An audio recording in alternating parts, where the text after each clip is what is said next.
حكما وعلما وسخرنا مع داود الجبال يسبحن والطير وكنا فاعلين وعلمناه صنعة لبوس لكم لتحصنكم من بأسكم فهل أنتم شاكرون ولسليمان الريح عاصفة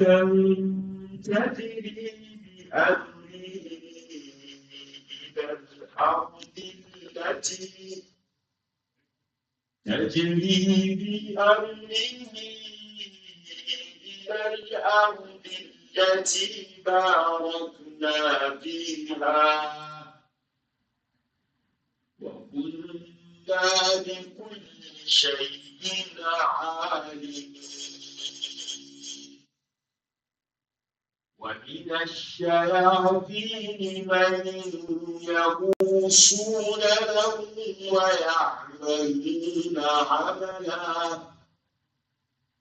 ويعملون عملا دون ذلك وكنا لهم حافظين وأيوب إذ نادى ربه أني مسني الضر وأنت أرحم الراحمين فاستجبنا له فكشفنا ما به من ضر وآتيناه أهله ومثلهم معهم رحمة من عندنا وذكرى للعابدين وإسماعيل وإدريس وذا الكفل كل من الصابرين وأدخلناهم في رحمتنا إنهم من الصالحين وذنون إذ ذهب مغاضبا فظن أن لن نقدر عليه فنادى في الظلمات أن لا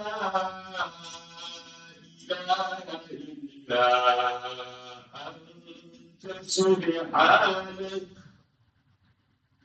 لا إله إلا أنت سبحانك إني كنت من الظالمين فاستجبنا له ونجيناه من الغم وكذلك ننجي المؤمنين وزكريا إذ نادى ربه رب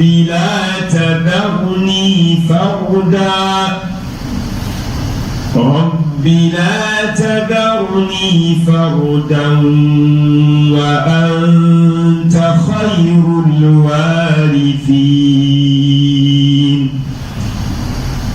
فاستجبنا له ووهبنا له يحيى وأصلحنا وأصلحنا له زوجه إنهم كانوا يسارعون في الخيرات ويدعوننا رغبا ورهبا وكانوا لنا خاشعين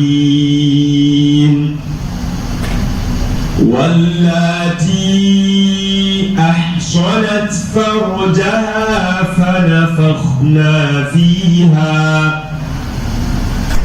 فنفخنا فيها من روحنا وجعلناها وابنها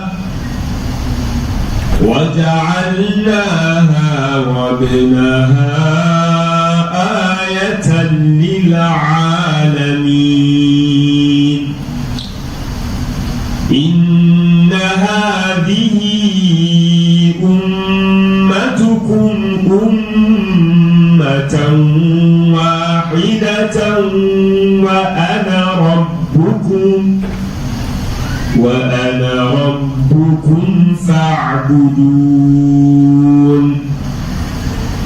وتقطعوا أمرهم بينهم كل إلينا راجعون فمن يعمل من الصالحات وهو مؤمن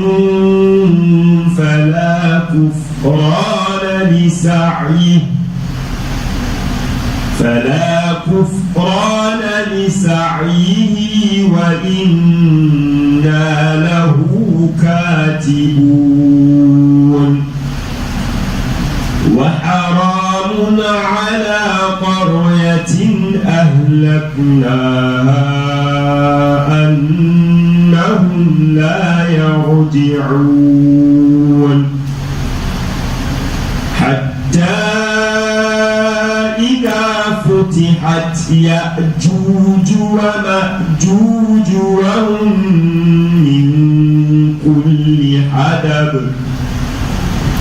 وهم من كل هدب ينسلون واقترب الوعد الحق فإذا هي شاخصة أبصار الذين كفروا يا ويلنا قد كنا في غفلة من هذا بل كنا ظالمين إنكم وما تعبدون من دون الله حصب جهنم أنتم لها واردون لو كان هؤلاء آلهة ما وردوها وكل فيها خالدون لهم فيها زفير وهم فيها لا يسمعون إن الذين سبقت لهم منا الحسنى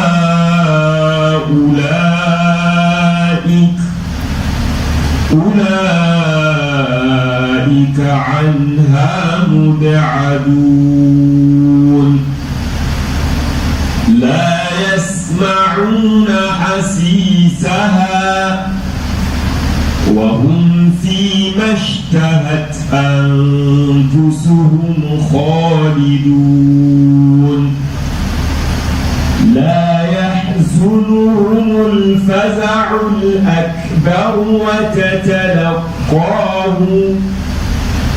وتتلقاهم الملائكة هذا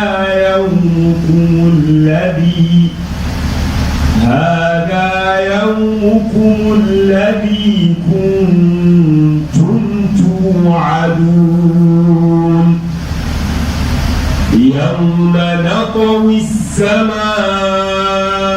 كطي السجل للكتب كما بدأنا أول خلق نعيده وعدا علينا إنا كنا فاعلين ولقد كتبنا في الزبور من بعد الذكر أن الأرض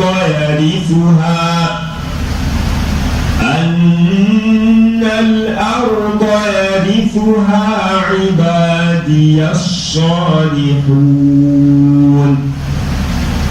إن في هذا لبلاغا لقوم عابدين وما أرسلناك إلا رحمة للعالمين قل إنما يوحى إلي أنما إلهكم إله واحد فهل أنتم مسلمون فإن تولوا فقل آذنتكم على سواء وإن أدري أقريب أم بعيد ما توعدون إنه يعلم الجهر من القول ويعلم ما تكتمون وإن أدري لعله فتنة لكم ومتاع إلى حين قال رب احكم بالحق وربنا الرحمن المستعان على ما تصفون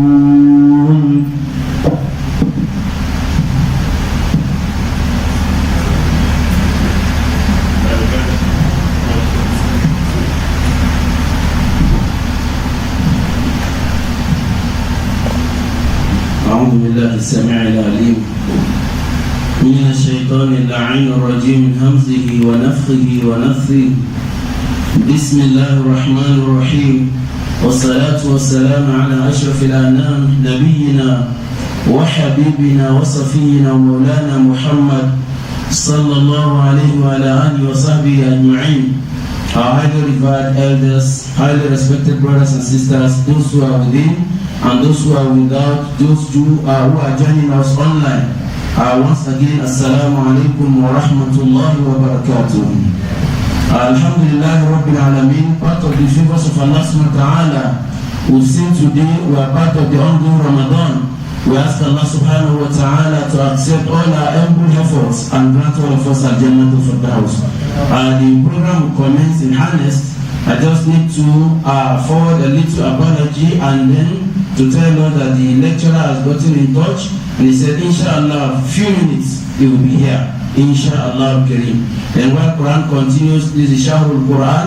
We are waiting nothing less than 10 inshallah Kareem. He will be with us. May Allah subhanahu wa ta'ala bring him out down here inshallah Kareem successfully and grant all of us a successful outing.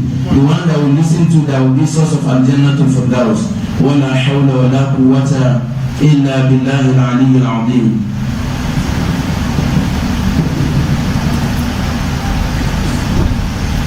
أعوذ بالله من الشيطان الرجيم.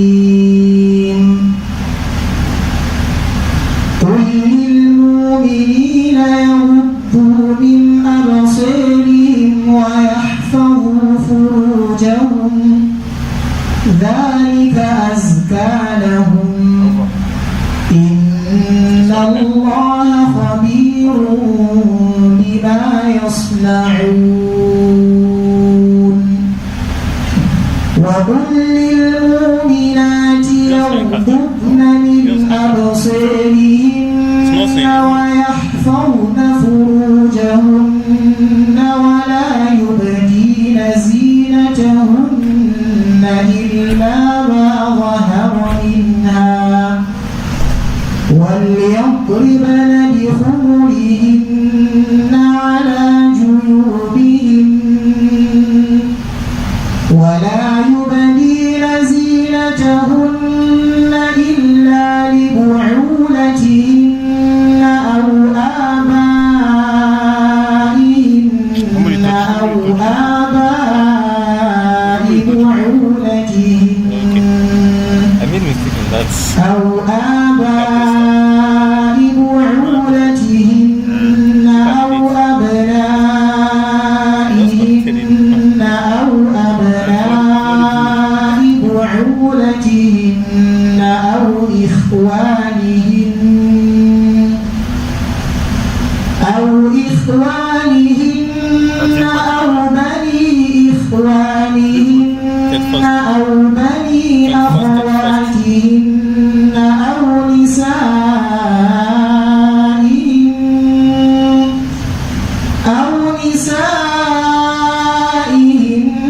أو ما ملكت أيمانهن أو التابعين غير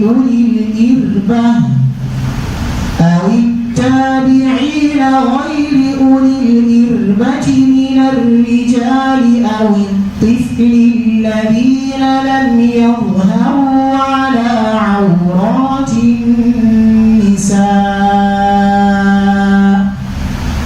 ولا يضربن بأرجلهن ليعلم ما يخفين من زينتهن وتوبوا إلى الله جميعا أيها المؤمنون لعلكم تفلحون. وأنكحوا الأيام منكم والصالحين من عبادكم وإمائكم إن يكونوا فقراء يغنهم الله من فضله والله واسع عليم. وليستعفف الذين لا يجدون نكاحا حتى يغنيهم الله من فضله والذين يبتغون الكتاب مما ملكت أيمانكم فكاتبوهم إن علمتم فيهم خيرا وآتوهم من مال الله الذي آتاكم ولا تكرهوا فتياتكم على البغاء إن أردنا تحصنا لتبتغوا عرض الحياة الدنيا ومن يكرهن فإن الله من بعد إكراههن غفور رحيم. ولقد أنزلنا إليكم آيات مبينات ومثلا من الذين خلقوا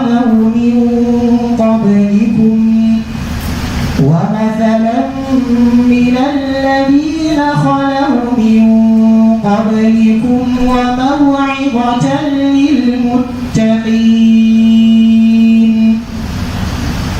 الله نور السماوات والأرض مثل نوره كمشكاة فيها المصباح في زجاجة الزجاجة كأنها كوكب دري توقد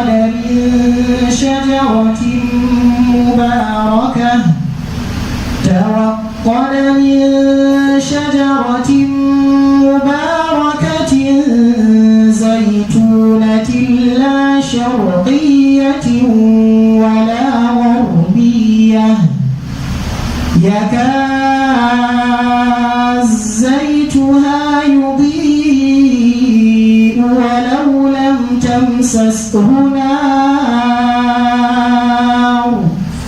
نور على نور يهدي الله لنوره من يشاء ويضرب الله الأمثال للناس والله بكل شيء عليم في بيوت أذن الله أن ترفع ويذكر فيها اسمه يسبح له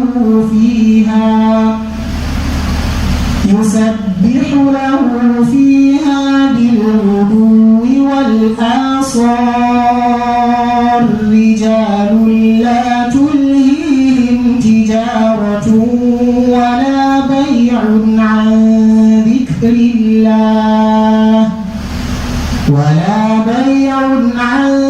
ذكر الله وإقام الصلاة وإيتاء الزكاة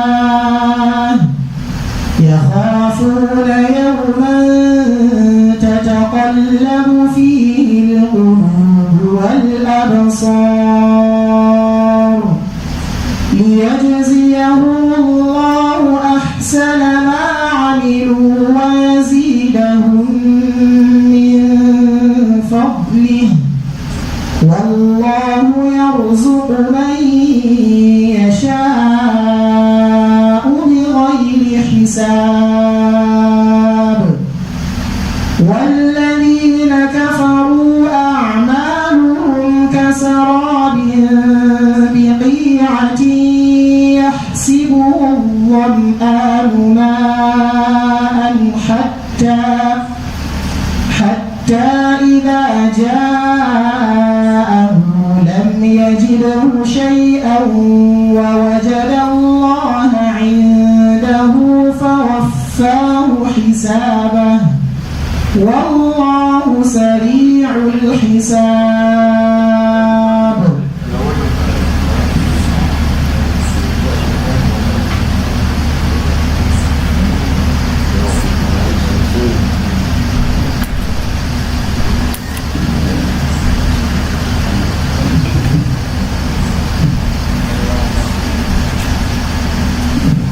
أعوذ بالله السميع العليم من الشيطان اللعين الرجيم من همزه ونفثه ونفثه بسم الله الرحمن الرحيم وصلاة وسلاما الأتمان الأكملان على خير ولد عدنان نبي الإنس والجان الذي جاءنا بالكتاب كالشمس في ضحاها وجاءنا بالسنة كالقمر إذا تلاها فمن عمل بهما عاش في نور النهار إذا جلاها ومن أعرض عنهما تخبط في ظلمة الليل إذا يغشاها وأشهد أن لا إله إلا الله وحده لا شريك له وأشهد أن محمدا عبده ورسوله صلوات الله وسلامه عليه وعلى أهله كواكب الهداية وعلى أصحابه جواهر العناية وكل من عاش على منهجهم إلى قيام الساعة. Our highly revered elders, highly respected brothers and sisters, our mothers over there, our brothers and sisters, those who are hooking to our programs online through our three different platforms: Instagram, Cited Estate; Facebook, Cited Estate; also, Insha'Allah Kareem, YouTube. All these are combined together just with an intention to reach out to a larger group of Muslim Ummah. May Allah SWT make it a change, Insha'Allah, and channel for all of us to have Jannatul Firdaus. Once again, Assalamu alaikum wa rahmatullahi wa barakatuh. The much awaited erudite scholar, Nami Light, Insha'Allah Kareem, I shall call you the professor of marriage counseling. If there is any other academic excellence and academic certification that is above that, Alhamdulillah Rabbil Alameen, La nuzaki ala Allah ahada. Allah SWT endows our elder, our brother, our elder scholar with this, Alhamdulillah. His tentacles goes beyond, even within the reach of Nigeria, Alhamdulillah. Starting from An-Nur, going back global, Allahu Akbar, global under the tenet of Bainakum, Muslim family homes, or in Nigeria and abroad. We call him the CEO, Alhamdulillah Rabbil Alameen. Allah SWT has safely made him to be here, Alhamdulillah. While he's seated, I have a singular honor and privilege to introduce to the high table the chairman of Muslim community, Cited Estate in Bora, the person of Professor Salah Abdallah Ali Abu, who doubles as the current Deputy Vice Chancellor, Academics of Nine University of Nigeria, Abuja, Atekbir. He will sit on the immediate right of lecturer, Alhamdulillah. While to join the Prof also, as we normally say, Allah told us, وَأَمْرُهُمْ شُورَى بَيْنَهُمْ. When elders are in the market, not only in the market, anywhere, if things are not going the way to the truth, they are there, Inshallah, to give counseling, to give advice, to channel their thoughts and efforts to see that everything goes well. One of our elders that are in that formation of Prophet Muhammad sallallahu alaihi wasallam, Council of Shura of the Cited Estate Muslim Association, is no less than our elder and sheikh by excellence. He is also a sheikh in the oil and gas sector. MashaAllah.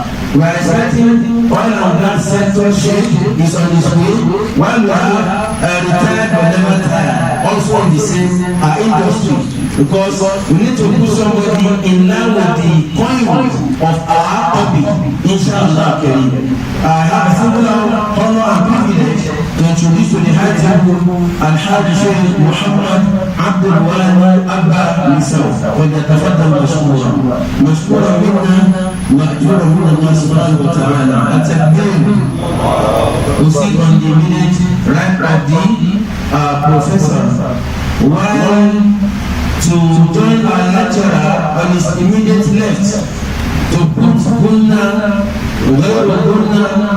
Qalqalat Sugra, Qalqalat Kubra, because when you come of marriage, you must have Gunna on the table. Without Gunna on the table, your nikah is not a nikah, or a nikah that is living in limbo. You must put Gunna. Part of Gunna is that Allah says, once you get married, you feed them, you clothe them, you give them everything, including your last one in the pocket.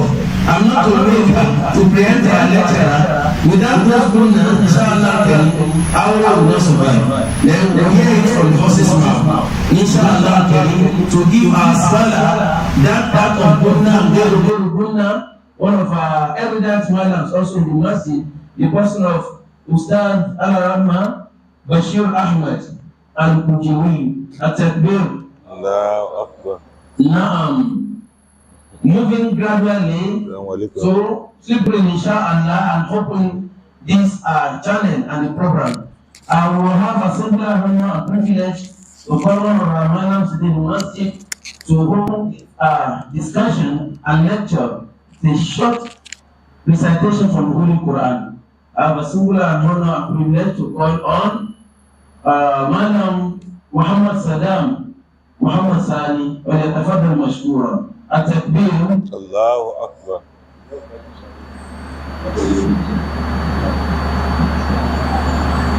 أعوذ بالله من الشيطان الرجيم.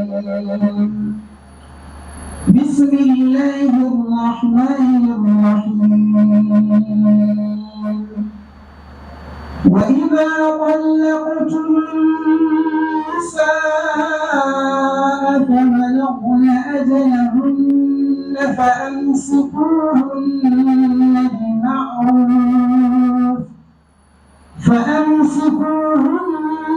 بمعروف أو سرحوهن بمعروف ولا تمسكوهن ضرارا لتعتدوا ومن يفعل ذلك فقد ظلم نفسه ولا تتخذوا آيات الله هزوا واذكروا نعمة الله عليكم وما أنزل عليكم من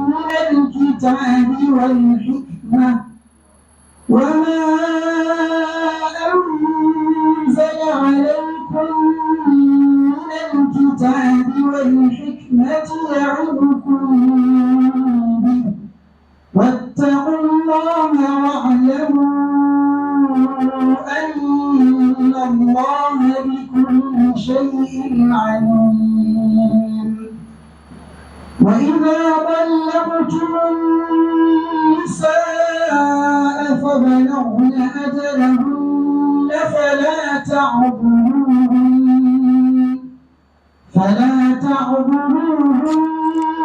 أن ينكحن أزواجهن إذا تراضوا بينهم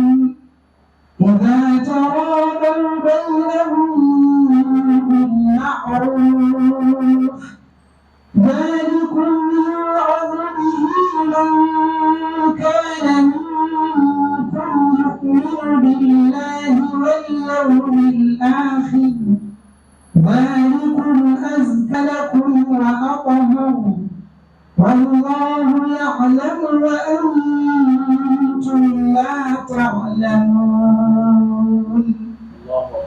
تكبير. الله يعلم وأنتم لا تعلمون. That is why we are here. Part of those who Allah subhanahu wa ta'ala bestowed knowledge. فَاسْأَلُوا أَهْلَ الذِّكْرِ إِن كُنتُمْ لَا تَعْلَمُونَ. May Allah subhanahu wa ta'ala grant our lecturer the opportunity, the wisdom and well with that for him to deliver the message. May Allah grant all of us a good assimilation and make it for both of us, inshallah, as hujjah towards Al-Jannah of Firdaus. There are marriages that are sick, while some are living in limbo, some are still managing everything. That is why the topic, marriage refinery, and the devastating effects of social media on our unions. May Allah subhanahu wa ta'ala make all our unions that will end up in Al-Jannah of Firdaus. فليتفضل مشكورا منا مأجورا من الله سبحانه وتعالى. الحمد لله.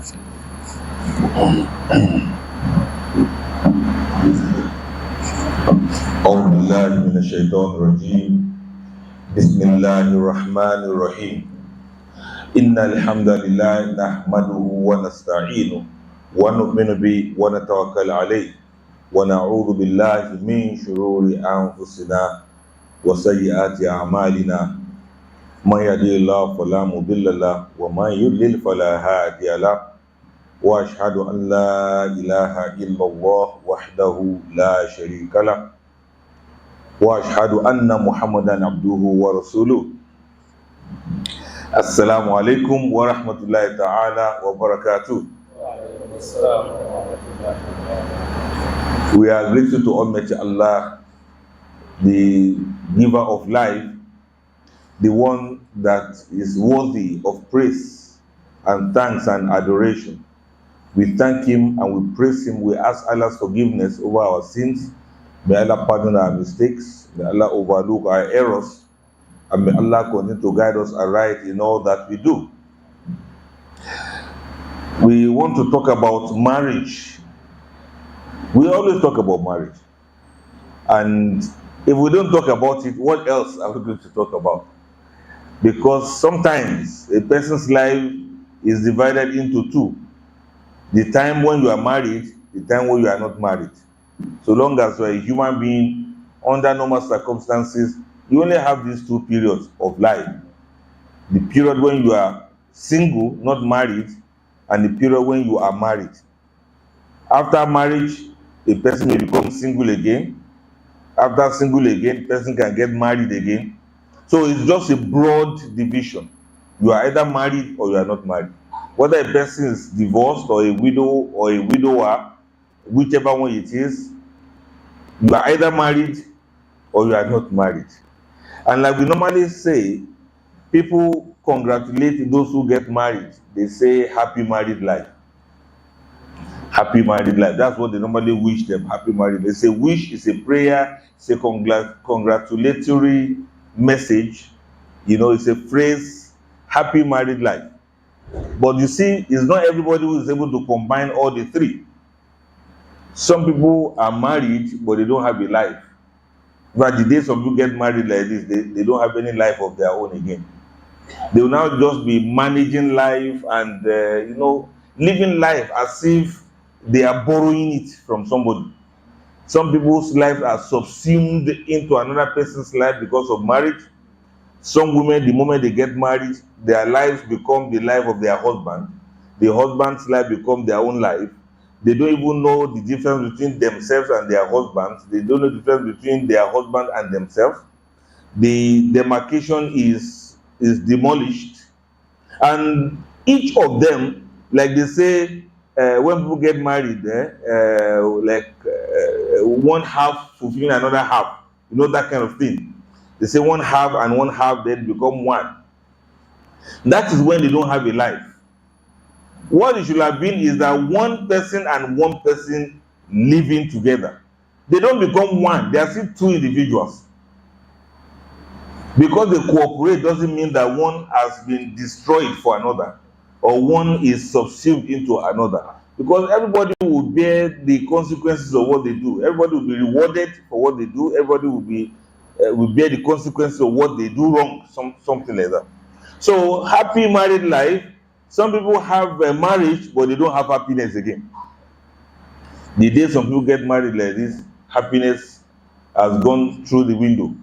They will now be struggling all through that marital existence. They'll be struggling to achieve happiness. But happiness should not be so difficult to get. But every struggle, every hustle of their relationship will now be how to get happiness. Somebody will have been married for a long time. You say, but how is your marriage? You say, I'm not happy. Person will say, I'm not happy. It starts, I'm not happy. But you are not happy. You have a beautiful wife, you have lovely family, or you have a very responsible husband. What happened now? I'm not just happy. Then the person will begin to narrate all of their travels and their tales of woes. So it's not automatic for somebody to have happy married life all at once. And all of what we keep talking about is marriage and marriage. Somebody will say, don't you people get tired of talking about marriage? We won't get tired of talking about marriage because people will not get tired of having marital things, marital issues, marital problems. Many people may have so much knowledge, but the day they get married like this, that knowledge becomes useless. They can't even apply the knowledge again. Some people are very intelligent, some people are very outspoken, some people are very friendly with others. But by the time they get married, it's like the whole destiny changes. So that is why this concept of marriage refinery, it is an analogy of what a marriage can do to us. We have mentioned this in some previous lectures. Marriages can define us, that means you pick up a definition, you pick up an identity. The moment you get married like this, whoever you were before, by the time you get married, you assume a definite character, you assume a definite nature, you assume a definite destiny. It's like the marriage begin to define who you truly are. And this can come in many ways. You know, marriages give us freedom sometimes. Marriages give us sense of responsibility sometimes. Marriages give us power sometimes. Yes, power. So men, the more they get married like this, that's when they start feeling powerful. Yes, I am your husband, Mr. Husband. Because he's supposed to be given honor, supposed to be given respect, supposed to be, all of those things they were supposed to do to him. It will not get into his head. He will not start feeling powerful. Now he has somebody he can aggress towards. A person may pretend to be a nice person until when he gets very rich. You know what I mean? Yes, some people may say, I'm a nice person, but when he gets very rich, then you see the true color of whom he is coming out from him.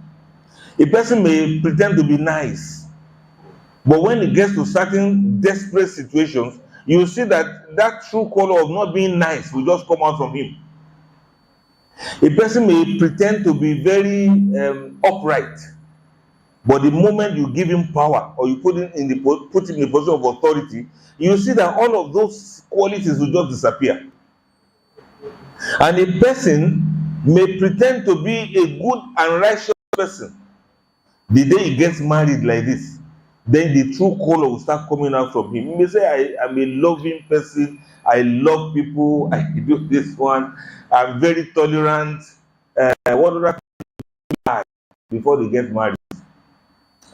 You see, I'm selfless, I'm very generous, I'm very caring. You know, those things. Before people get married, they'll be caring for each other, they'll be showing love for each other, they'll be asking after each other, how are you? What did you eat today? Have you eaten?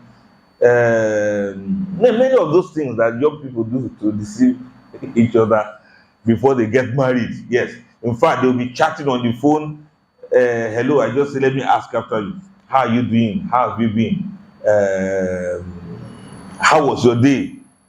Those kind of things. And at night before they sleep, they say, I just say, let me chat you up to tell you good night. And then you see either the lady or the gentleman, they will even kiss the phone. Mwah! Good night. You know what these young people do?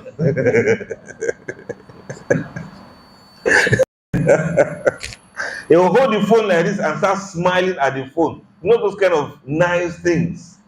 But by the time he gets married like this, the definition of who he truly is will not start coming out without dictionary. You can just look at it and say, this is antonym. It's the opposite meaning of who we thought you were.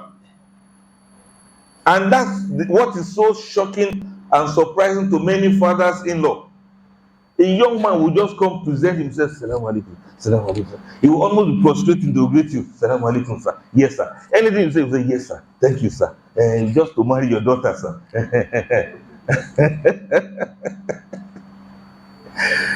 Oh, yeah, Salam. There are scammers, real scammers. So by the time you give him your daughter to marry like this, for the first few weeks, he will be behaving himself as, yes, sir. Salam alaikum, yes, sir. As soon as you call him, you will miss your call, you will not call back. After a while, you'll be like, I've been trying to say, I'll be very busy. I'm very, very busy. As you see me now, I'm a very busy person. Then after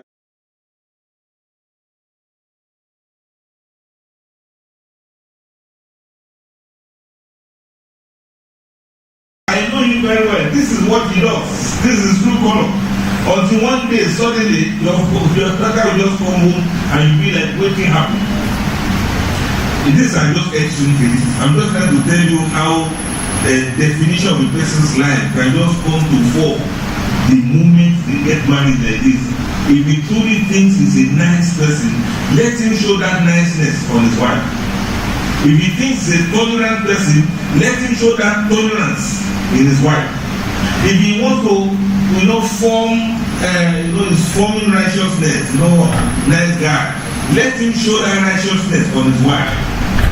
If you want to pretend to be generous, let him show generosity towards his wife. If you want to say that he's a very caring and loving person, let him show that love and care to his wife. All these ones I'm saying, it can be the other way around too. I hope you know. A lady can just be like, lady around the messenger. You'll be looking at harlots, you will remembering those women that were in the time of the prophet. Righteous women, nice women, women who don't talk back at their husbands, women who don't shout on their husbands, women who are very obedient towards their husbands. Then the husband says, you say, nah. If the husband says something, mashallah. If the husband says, you say, I'm very broke, I don't have to say, Allah,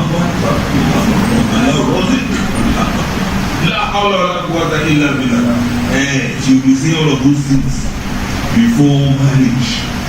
But when marriage is home, then you'll be shocked. So many men are saying they are not recovered from the shocks of their lives. When this same lady began to turn around and she be like, what? Are you talking to me? No, I'm not talking to you. When she begin to show her to you like this, you be like, so this lady can actually do this. So, definition of our lives. That's why we say marriage definery. It can define you. Then there's a confine. That's the second one. When marriage confines some people, they were supposed to bloom and blossom, but unfortunately, the marriages confine them. The marriages prune their wings. The marriages remove their feathers. The marriages slow them down. The marriages kind of extinguish their light.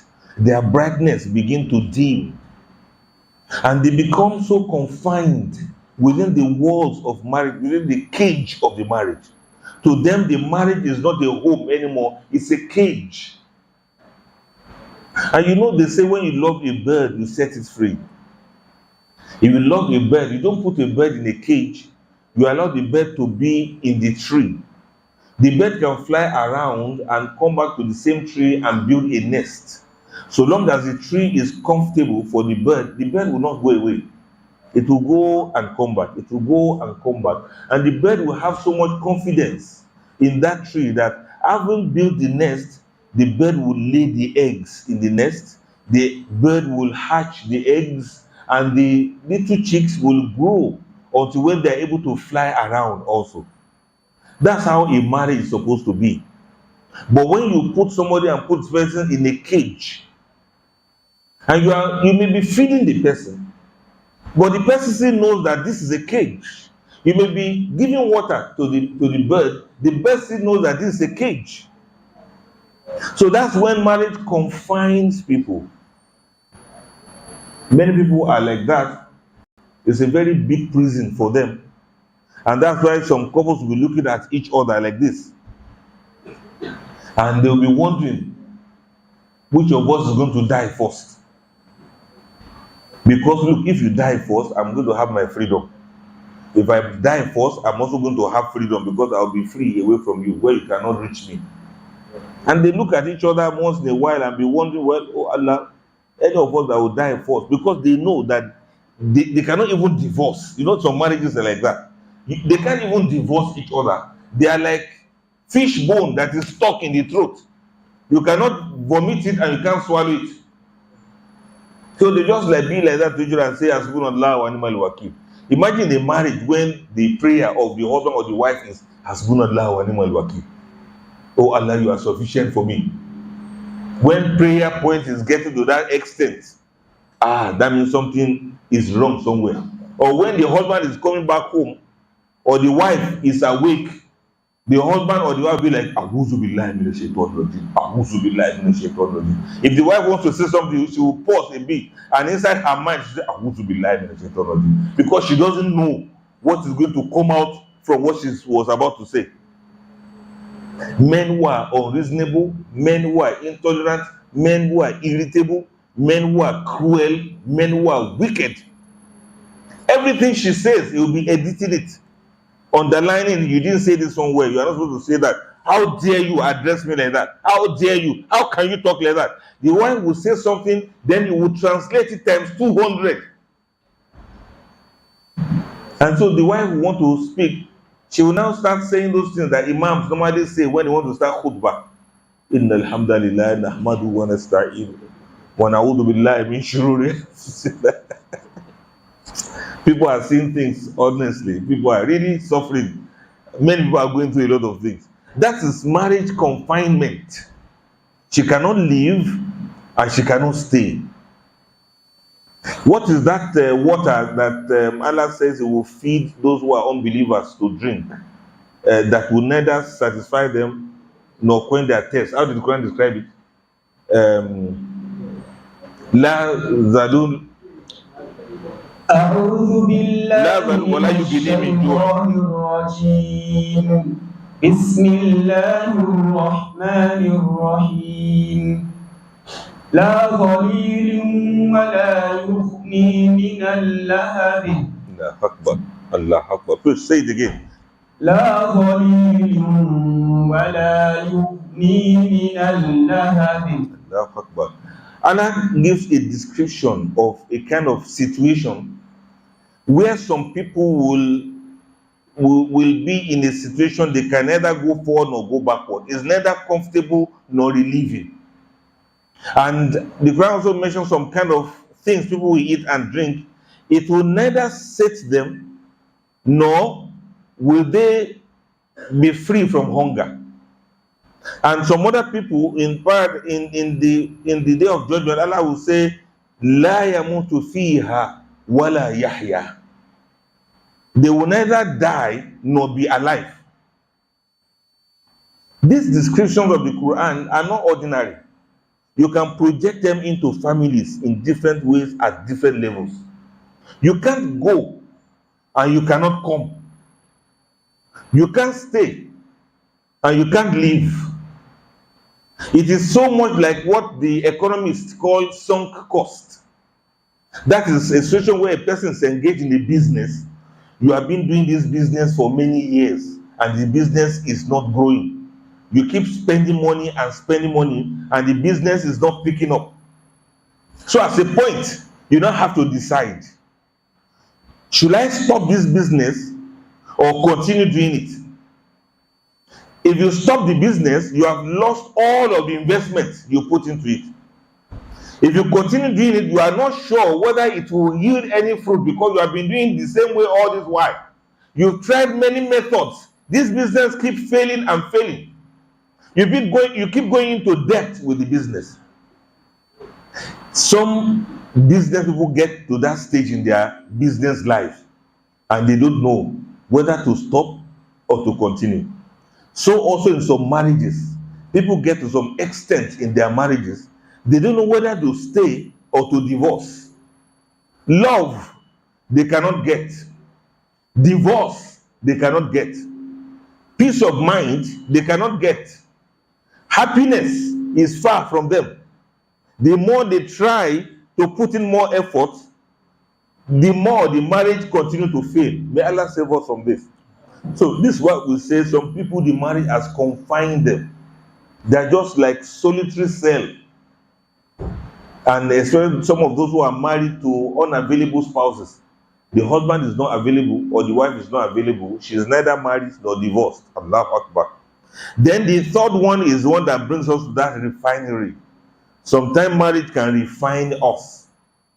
It can refine us. So we have define, confine, and refine. Sometimes marriage can refine. So for marriage to refine us, it means whatever we were before, we are getting better. So marriage refinery is a situation, or it's a marital situation where your things are getting better and better every day. The way your faith was, now your faith is bigger. Your faith has grown, has grown stronger. If you had knowledge, by the time you enter into that marriage, you become more learned. If there are some things you had achieved, by the time you are entering into that marriage, you have achieved something that is greater and better. Marriages are supposed to refine us, to remove the shaft, to remove the debris, to remove the waste, to remove the things that are not necessary in us, and to let us come out as refined individuals. Refined economically, refined socially, refined in terms of our habits, and refined psychologically, and of course, refined materially. These are the things we should aim at, and these are the aspects of marriage we should gun forward, we should look forward to. May Allah make it easy for us. So, why is it that marriages don't refine people? Those are some of the things we wish to look at now. Why? What are some of the factors that made it to be that marriages don't refine people, or fail to refine people, or people fail to be refined in their marriages? Number one, there can be some economic factors that has led to that. Sometimes financial instability. What these couples actually need is a kind of finance to be able to upgrade their lives. They have an idea of what it is to have a nice marriage, to have a happy marriage, for the husband to be, nice to the wife. The husband is generous, but his financial instability is hampering his generosity. He knows that he could just go to a boutique and buy things for his wife to make her to be happy. But he doesn't have that finance to be able to do it. The little he's able to do is not good enough. And unfortunately, maybe the wife doesn't understand. Some women want to understand, but there's a limit to which a woman is expected to understand, because a woman has not been created to understand. Well, you have to understand what I just said now. You want me to say it again? Let's hope the women are not listening. Are they listening? Okay, let me still say it, but keep it secret. Don't tell anybody. Honestly, to be very frank with ourselves, women are not designed to understand. The prophet didn't say your wife should understand you. They can understand Allah when they are convinced that it's Allah that didn't give you the money.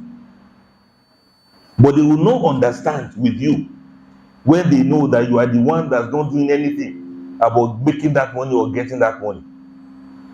In fact, honestly, faith aside, being Muslim women, they have read a lot of hadith and they are trying to turn their marriage to ibadah aside.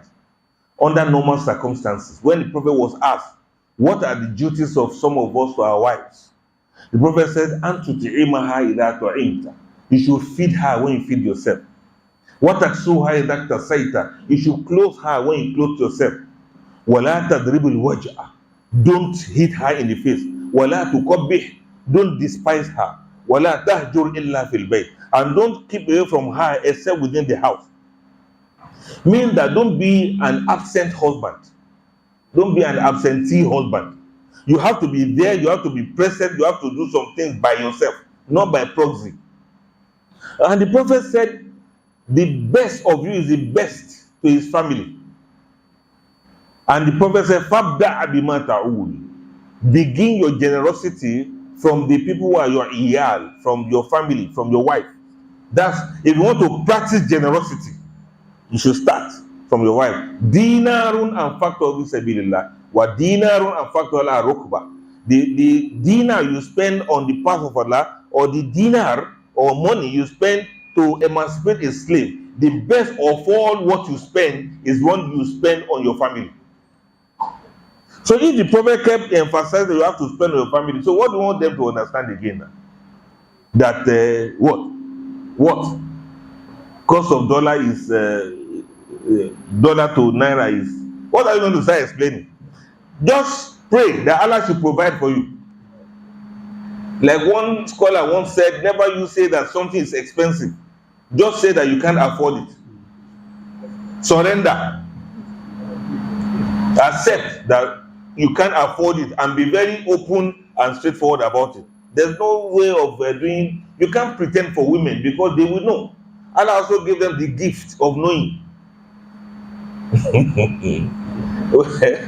Whether rightly or wrongly, Allah has given them that gift, they will know. If you are pretending, some of them will know, but they will not let you know that they know. They will now wait for you until the day of judgment when we are seeing this world. So some of these factors of financial instability can make marriage to be very confining, and to call a spade, sometimes poverty. Poverty can be a big problem. Listen to this. I'm not saying that those who have money, their wives always enjoy. You know what I mean? I'm not saying that until you have X amount of money in your account before your wife can enjoy, because some people are very rich, yet their wives are not enjoying. But poverty is a no-go area. Poverty is a very bad game to play. If any of you is trying to be poor here, I want you to give up the idea. Poverty is a bad idea. You can decide to be poor before you marry, but by the time you get married, please find ways of saying bye-bye to poverty. Because among the things that cause problem is not lack of fund, it is poverty itself. You know, a man can be broke and the wife will understand that my husband is broke for now. When he has money, he will do this for me. Somebody who is broke is different from somebody who is poor. A woman can understand a man that is broke. Okay, my husband did some contracts, they have not paid him. I'm very sure once he's paid like this, I'll be all right, or we will be all right. Or the woman will be like, okay, some people are owing my husband, or my husband is making some efforts, but he's broke now because he just finished a project. You know, that kind of thing. He just finished a project. Or he just changed my car, so he's broke now. He has postponed my going to Dubai till next 2 months. You know, that kind of a thing. Women can be very understanding with that. She say, my husband, don't worry now, Abba, don't worry. You know, you just changed my car. You just finished renovating my parents' house. And then you just moved us to a new apartment. To go to China should not be a problem. Inshallah, whenever it's available, inshallah. You that just bought gold of 10 million naira for me. Haba, why will I be in a hurry? Allah says, first beer. Allah says we should be patient. In Allah, man, so believe. I'm not in a hurry. Now you see, I'm speaking the woman's mind now. I'm not in a hurry, my husband. We can postpone the holiday to Dubai. We can postpone it till after Salah, you know, after big Eid, and we can postpone it till that time. That is when the man is broke. The wife can understand. But poverty, don't ever try to be poor. The way we run away from sin, that's the way we should run away from poverty. I need you to bear that in mind. If you know Tawheed, if you know Fiqh, if you know your Mu'amalat very well, you know that don't go into sin, don't commit zina, don't steal, don't lie, don't all of those things. Anything that is sinful, the way you avoid it, that's the way you should avoid poverty. Because poverty and marriage have not been designed together. The Prophet ﷺ said to the young people, he said, Ya ma'ashara shabab, O you young people, man istata'a aminkumul ba'a falyatazawwaj. Any of you that is capable of maintaining a woman, let him marry. Faman la, but you can't. Falyasum, keep fasting. Keep fasting. Just chill, just relax, keep fasting. Because who will give you their daughter to marry when you cannot afford al-ba'a? Nobody will do that for you. I hope you understand what I'm saying. So this is what it is. There are many verses of the Quran that also alludes to this. That when fankihu ma taba lakum min nisa وإن خفتم ألا تقسطوا في اليتامى فانكحوا ما طاب لكم فانكحوا ما طاب لكم من النساء مثنى وثلاث ورباع فإن خفتم ألا تعدلوا فواحدة أو ما ملكت أيمانكم ذلك أدنى ألا تعولوا. Thank you very much. You see, the verse is talking about if you fear that you cannot be able to take care of women, then you should marry the marry the ones that you can afford. And at another part, the Quran says, "Yunfiq du sa'ati min sa'ati."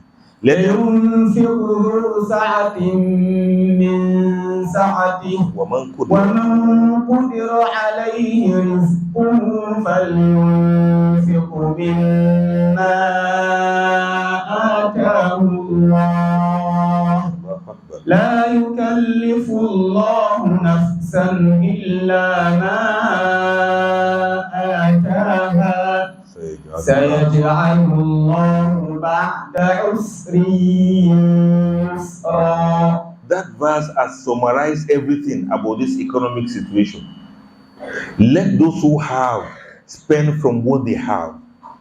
And anybody that Allah has udiru alayhi rizquhu, anybody that Allah has reduced his provision, maybe because he's broke, maybe because of temporary unemployment, he should still spend from whatever he has. Now the Quran talk about in fact, spending and spending and spending when Allah is talking about family.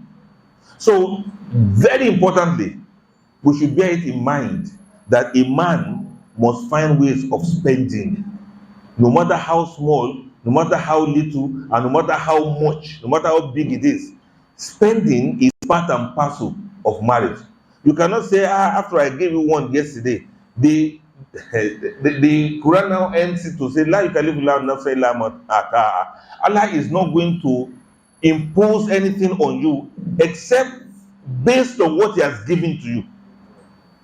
And if you are facing some temporary discomfort now, Allah is going to bring ease after some difficulties. But you see, all of these things are still talking about somebody who is broke, somebody whose businesses had some issues, and to say that after this difficulty comes ease means that it's a temporary thing.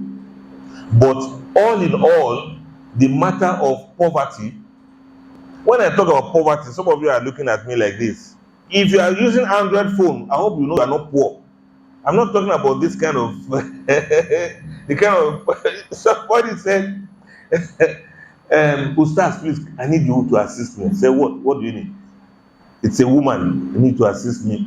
You see, I want to start a business so that I can be able to take care of myself. The woman said she happened to be a widow, no husband, and then 3 children, and she needs assistance.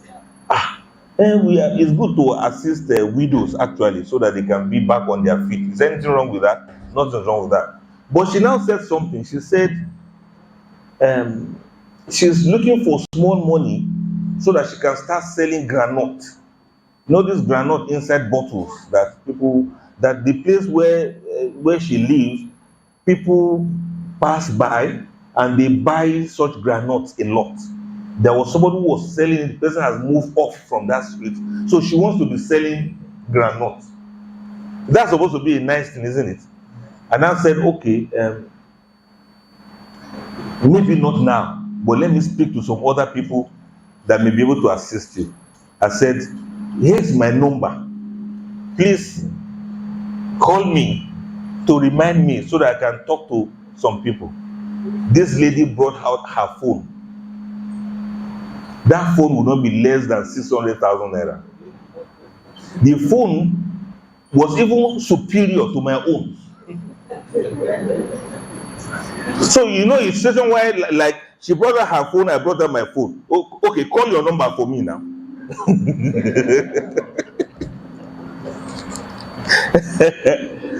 At first, she was very confident in bringing that. Then later, she saw my own phone, and she was trying to retract. Say, no, 080. I was like, ah. So at the point I said, madam, that's a very nice phone.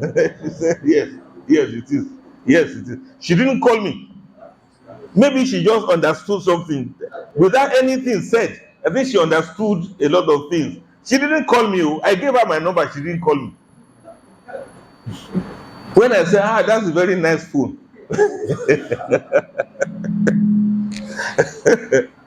Now, when some people say they are poor, you be like, what do you mean you are poor? What do you mean you are poor? A lady, the husband is using one car, only one car. I don't want to mention the brand of the car, but it's a very cool car. You know, if you are driving that car in Abuja, people will say you are comfortable. And she's still complaining that this poverty is affecting us, Ustaz. Say, poor what? Do you know, define poverty? Let me hear. So it's quite relative. Some people in their head, they keep thinking they are poor, so they keep behaving like poor people. You understand what I mean now? And they keep showing that poor side to their wives. They want to keep proving to their wives that they are poor. Whereas, honestly, brother, you are not poor. You just don't know how to, you don't have a nice mindset about Allah's rahmah. Allah's provision, you don't appreciate it. And you don't know how to manage it. And because you are hiding too many things from your wife, you keep pretending to be a poor person. If you see a poor person, you will know that this person is poor. If you see a really poor person, you will know. What kind of thing is that? May Allah have mercy on us. So, not having at all can create a lot of stress, can create a lot of strain within families.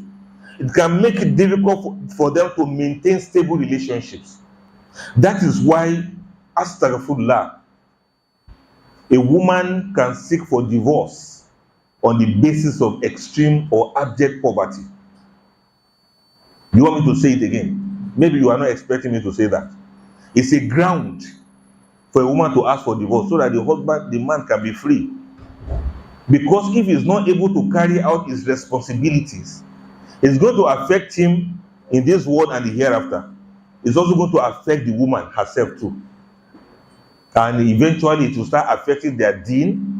This lady will not have respect for him again. And after a while, many things will start going wrong.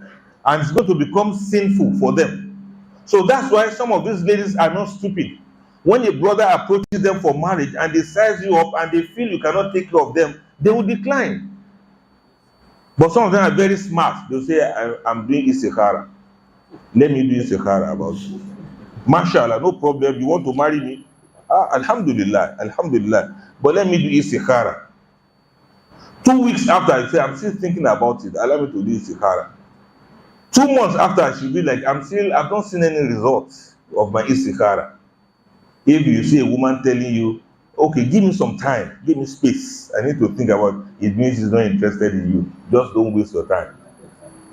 She's not interested. If a lady is interested and she sees what she's looking for, women are not stupid though. You see, I keep repeating it. If a woman sees what she's looking for, there's a way she will say the yes, and you might, you'll be shocked. It's not a matter of, okay, I will do istikhara. She'll be like, I did some dua, and I think you are the one I saw in my dream. You know, it's a done deal. There's nothing like, okay, let me go back, and I've been doing some dua for the past 6 months. And this picture keep recurring in my head. And you see, that's why I kept looking at you. You look familiar. I must have seen you in my dream. And my late father, may Allah bless his soul, he said, whenever a man approaches you, after this dua, the first man that approaches you will be your husband. And you are the first person that ever approached me this year. You think women are not smart? They know what they are looking for. So in other words, go to the one that is your size. You understand what I mean? Don't blame women. Don't complain that women are materialistic. Just say you have not found the one of your level. When women see what they are looking for, some of them are so blessed, they will recognize it. Why am I saying this? I'm saying this because I just want us to be real. Let's be very practical about what we are talking about. I can quote hadith for you, and we start using style to blame women for rejecting some proposals. But it goes beyond that. Conversely, it is not a guarantee that because you now have money, there will not be tension in your marriage. This is the caveat I want to talk about. To say that you have money doesn't mean that women must like you. This is another thing. Let it register in your head. To say that you have money doesn't mean that your wife must respect you. There's more to that money than the money itself. There's more to that marriage than the money itself. There are many more things that women are looking for. And let me mention another factor that can explain whether the marriage defines you or confines you or refines you. Cultural factors is another thing. There are changes in cultures. There's increase in the way people relate with each other. We have these cultural factors in two ways. We have the individualism and we have the collectivism. Individualism is this idea we got from the Western world, predominantly from the Western world, that you are the only one that matters. You are the one that can decide for yourself what you want. That your interest supersedes the interest of any other person. That you should base your marriage only on your own perception of achievement in life. They are the ones that makes you understand that life is competitive. And you must be able to see that your roles that you want to play is supposed to be shaped by your own personal interest. And so you will not want to marry anybody except the person that you love. Once you love that person, nothing else matters. That is the individualism. I, me, and myself. Sometimes this individualism can promote selfishness. It can neglect the importance of community. The collective action and collective responsibility will be jettisoned by the people who are into individualism. Only I and me and myself. And that's why many people will get married. You don't even know anything about their families. They don't introduce you to their families. They don't introduce you to their friends. They don't have any relative. And they are okay like that. They believe once this is the person I've chosen to marry, that is final. The opposite of individualism is collectivism, where you begin to look at the interest of my community, the interest of my family, the interest of what is the common good that this marriage can bring to my community. The people who do this a lot are like people from royal families, for example. They are very selective about who you should marry. If you are a prince, they want you to marry a princess. If you are a princess, they want you to marry a prince. There's a way they arrange it. But the people of the ideology of individualism, they attack this system of marriage to the extent that they will be making films, you know, these Hollywood things. You watch a movie, they have been attacking this for a very long time because, like I said, it's a Western thing. Any or many of the Western movies, you will see this kind of.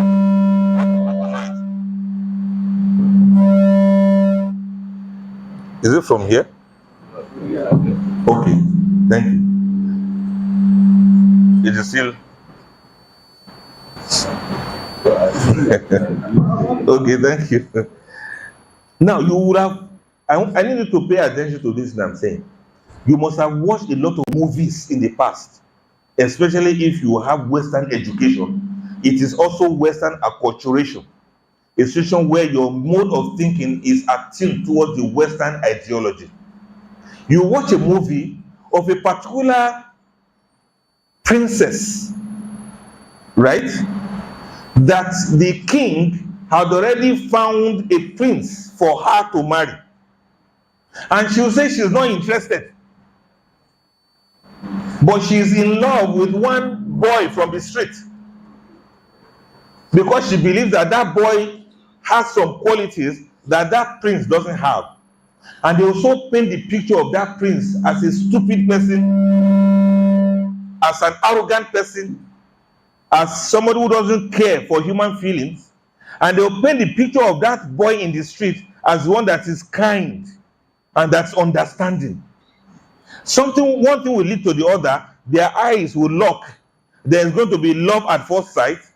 And then the princess will be rejecting the offer of marriage from the prince. And then the pauper, or let's say the guy in the street, will be the one that she's in love with. She'll not say, I'm in love. Everything that the parents will be doing, she'll be countering it. And at a point, they will now show her where she's feeling dejected, where she's feeling sad, she's feeling lonely. They are trying to make me to marry somebody I don't love. This world is a very cruel place. My father is so backward. My father is so naive. My community, they are all backward people. They are all stupid people. Don't they have respect for love? And somewhere along the line, she will not elope. She will run away with that boy.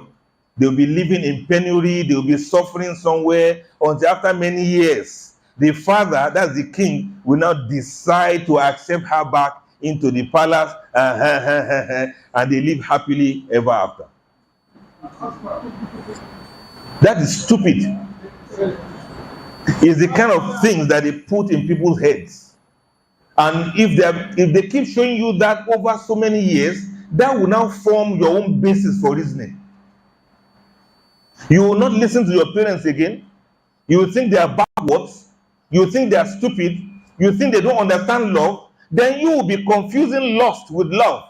You'll be confusing stupidity for a good decision. They do it the other way around too. There's the prince, well beloved by the people, and they arrange a wife for him to marry that will match his status. But no, it is one of the maids in the palace that he wants to marry. Why do they always show this? Why don't they show situations where a prince, well brought up, disciplined, learned, also in love and wanting to marry a princess that is reasonable, well brought up, disciplined, beautiful, futuristic in her approach, a lady that loves her community? And in that situation, this community and this community, they marry from each other and they all become one in love, in unity, in cooperation, and in progress. Why don't they show movies like that? They don't show it because they want to promote individuality. And that has affected a lot of marriages now. Many people chose the person they married. After the marriage, nobody can talk to him again. He believes this is my family, this is my life, and I can treat my wife anyhow I want. They'll go behind their parents, go to registry, go and marry in the court. And then they like shove the whole family aside. When problems now start happening, there's nobody to call upon. There's no family to support. There's nobody to help discipline the husband so that he can be upright. There's nobody to call the wife to order so that she will not bring shame to the family. And people just do things. You see men carrying side chicks all around. You see men committing zina up and down because there's no communal sense of responsibility. A woman, Allah Akbar, somebody will play a prank of DNA test on a woman and she'll start confessing. And actually, truly, I have 4 children. Only one of them belongs to my husband. The remaining 3, one belongs to my ex, the other 2 belongs to my boyfriends. That's what we see now. The woman doesn't have that shame that, look, this family is sacred. And people cannot complain because, well, they married each other in the streets. They met in the beer parlor. They met at the clubhouse. And they like push aside all families. So even when things are going on right with them, you know, it's not in all cases that there's problem. Let me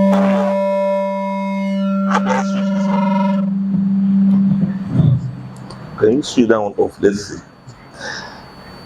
What was I saying? It's not in all time that there is problem in families.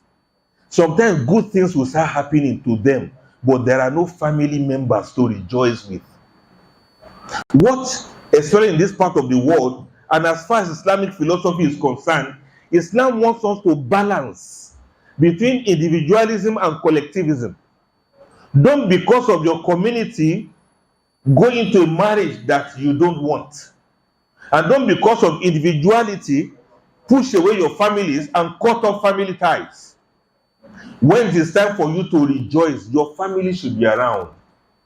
There should be family union.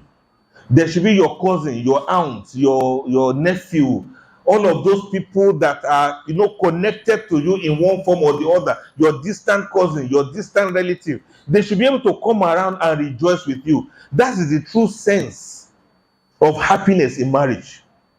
You cannot substitute happiness for that. You cannot substitute that for happiness. For people to be around you, when you just give birth to a baby, everybody's around. You can rest as a woman. You can relax as a woman. This one will carry your baby. That will take care of your baby. There's a nurse in your family. There's a medical doctor in your family. There's an elderly woman that knows how to coax a baby in your family. You know what I'm trying to say now? This African kind of setting where if the lady should sneeze like this, somebody will bring pepper soup. Another person will bring a vegetable. Another person will bring special soup just to ensure that the lady is okay. Many ladies don't want that one. No. They will go and marry into a place where they will become strangers. They go marry in a place where they are treated as second-class citizens. They go marry in a place where the man can do and undo. The man will be chatting with his girlfriend beside her and she can't complain. Because there's nobody in the man's family that she can report him to. Either the man didn't introduce her to anybody in the family or she doesn't even care. And so when they are suffering, when they are going through things, there's nobody to call the man to order. To say, hey, don't even go there. And that's why the Prophet ﷺ said, one of the requirements for marriage is wali. And the Prophet said, Ash-shaytan waliyun liman la waliyala. Shaitan is the wali for a person that doesn't have a wali. Wali means your advocate from your family. Somebody who stand for you. Somebody who deputize on your behalf. Somebody who will front for you. If anything is happening wrong, somebody you can report to and say, look, I'm facing this, talk to my spouse. That is how it's supposed to be. So marriages become cages when people don't have this ummah sense of responsibility. I want to employ you, young people out there. Don't despise your parents. Don't kick against their advice. Even if you don't 100% agree with the person they are proposing for you, at least find a way of being reasonable. Don't cut off family ties because you want to marry somebody. Because you want to marry a man, you turn your back against your family. Because your family members don't like him. They say, we don't like that boy. You say that's the only boy that you love. And because of that, it will cut you away from your family. And tomorrow when things happen, you will have nobody to call upon. That is the genesis for loneliness. That's the cause for anxiety. And that's why some people have mental health challenges now. Nothing cures mental health better than for you to have your family around you as a support system. Are you following me now? Yes, let's quickly move on to another one. So you understand what I'm trying to say? Don't cut off family ties for anything love. This thing you call love is just infatuation. Any love that requires you to become enemies to some people is not love anymore. And be very reasonable, be very sensible, be very sensitive for the kind of people you choose. Don't choose on individual level. Choose for communal purpose. What goodness can my family bring to your family? What goodness can my family bring to your family? Reciprocity and mutuality. This family and this family. And in some instances, once we marry like that, all of us become one family. The family of the husband become family of the wife.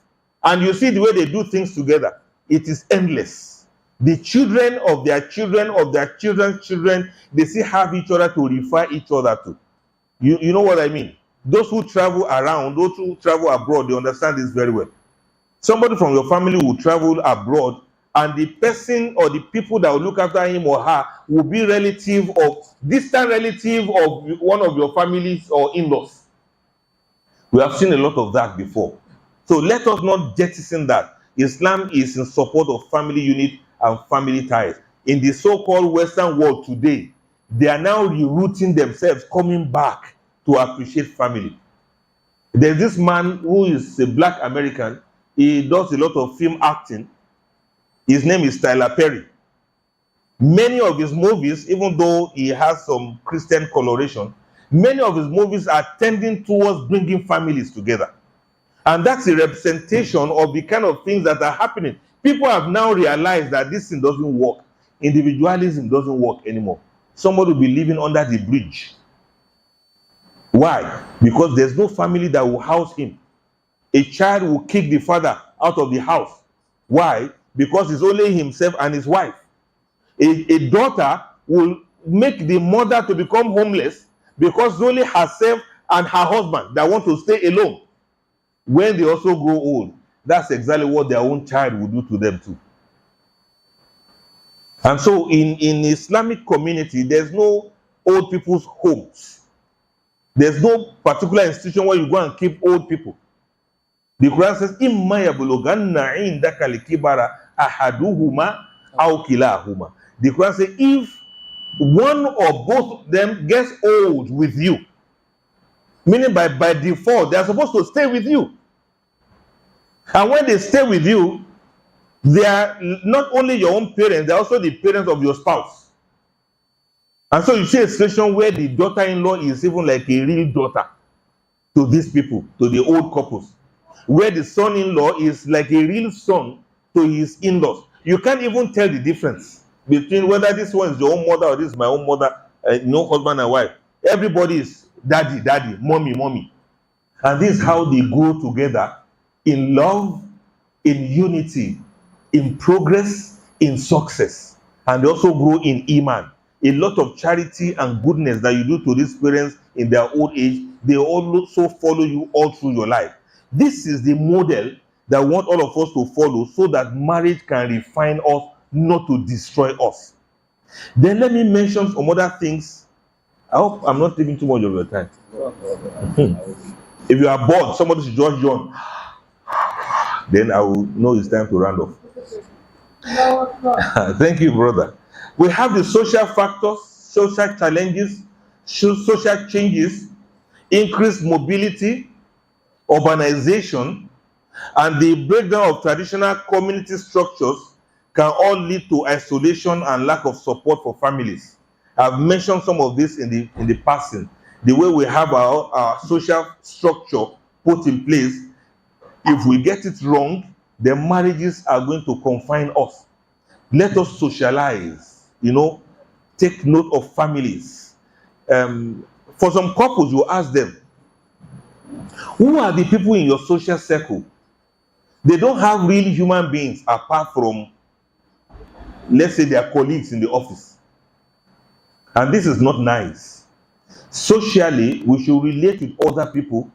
For those who go to ta'lims, for those who go to halaka, for those who go to study circles, for those who go to asalatu, the way we have it in Nigeria here, you see, they do better when it comes to socialization than those who don't go anywhere. You don't go for ta'lim, you don't go for any lesson, you don't even go to Islamiyah, you don't even attend Jumat services regularly. How then do you socialize? So let us try, take note of socialization, move and relate with people that have fear of Almighty Allah, people that are going to rally around you and support you. Take, for instance, if you are ill, some people should be able to visit you in the hospital. Even if you told only one person, many more persons are supposed to have heard. I have a friend who used to reside in UK. He told me that there was a time his wife was ill and she was, in the hospital. And the Muslim community, they started coming to visit them. This one will come, they will bring something small inside a food flask. Another one will come, they will bring something of a gift. Another one will come, they bring something else. Some people will come, they bring flowers. You know how this our people do over there. They will bring flower for her. Another person will come, they will bring card, get well soon. There was another woman in the same ward with her. And this woman had been there. Nobody ever visited her.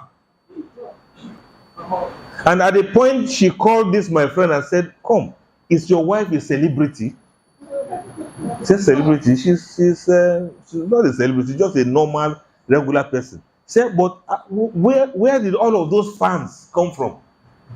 He said, they are not fans, they are just friends. They are just friends in our Muslim community. And so this madam was so shocked and surprised. She thought it's only celebrities that have people coming to visit them like that when they are ill. Now you see, if you take care of your social circle, marriages are going to be very sweet for you. And you relate with people that care about you, that visit you. If you sneeze like this, many people will send text messages to you, hope you are okay, hope you are much better now. Tell me, how will somebody commit suicide in that kind of situation? In fact, you will not even remember that you don't have money. I remember in this our own communal life, our social life, as far as Islam is concerned, when somebody delivers a baby, what do? We go greet them, right? Some you even go and greet them from the hospital. If you don't greet them in the hospital, when they get home, you come and visit them. If you don't have chance to come and visit them, you come during the naming. If you can't come during the naming, at least you will call or you send message. This is how life is supposed to be. During your naming ceremony, people will come and greet you, but some people will give you brown envelope. Some people, you don't even know how they got your account number. They will send something small. Can be very small. But you see that sense of belonging to some people and some people belonging to you. Visiting people and people visiting you. This is sunnah of the Prophet. Don't jettison it for anything. If we cannot survive in a marriage when we go solo. At least some people should be around, to say, how is it going? We didn't see you in the masjid last week. We didn't see you so place the other time. Especially ladies, they are very good at this.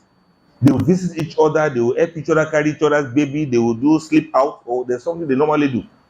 They will take their children to another lady's sister's place, they go sleep there, spend the night, then those ones who come like this, their children know one another, they relate with each other. Please, whatever culture you want to practice, don't forget Islamic culture. I'm recommending this strongly for the health of our marriages. And that is why you don't see divorce as rampant, and you don't see quarrels that cannot be settled as rampant. You don't see offenses that can never be forgiven amongst people who take to this side, this type of life. Then there's also the psychological factors, personal disorders, personality disorders, mental health issues such as addiction, depression, and anxiety can also place strain on family relationships, and they can also lead to the breakdown of the family unit. When there is addiction in the first place, it is to substitute something else that the person is missing. Maybe the person lacks something. Maybe the person lacks connection with people. And then the person now goes into addiction in order to fill in the gap of that connection that the person is missing. Most of the time, I'm not saying all, most of the time it is this connection. Of course, matters of tarbiyah is also there, and many other things are there. And I want to call your attention to something. That most societies, that you see them degenerate into addiction, the number one factor, there may be other factors, individual factors. The number one factor is disconnection from the family. A total disconnect from the family in terms of good upbringing and in terms of communal relationship. And so you see a person will just go isolate themselves and be abusing drugs. And most of the time they keep away from families, unless if the whole family is involved in that addiction. Because we have seen a whole family that this one is smoking something, that one is sniffing something. We have seen that before. But at least there'll be less depression, there'll be less cases of anxiety. if we can just take care of the family unit as much as possible. So part of the things that brings problem to the family are these psychological factors. Once we get rid of them, then everything is going to be all right. Now you ask me, which one came first, chicken or egg? Is it when the family is in order that all of these problems are solved, or it is because these problems are not there, that's why the family is in order? I think they both go hand in hand. A very good family will most likely have less cases of depression. A place where everybody is happy, everybody is jubilating, everybody is celebrating one thing or the other, there may be no room for depression. May Allah make it easy for us. Then matters of infidelity should be removed from our society, because this is one of the things that are bringing problem to the families. Infidelity. I don't want to say too much more than this, because people already understand this a lot. It is what is trending now.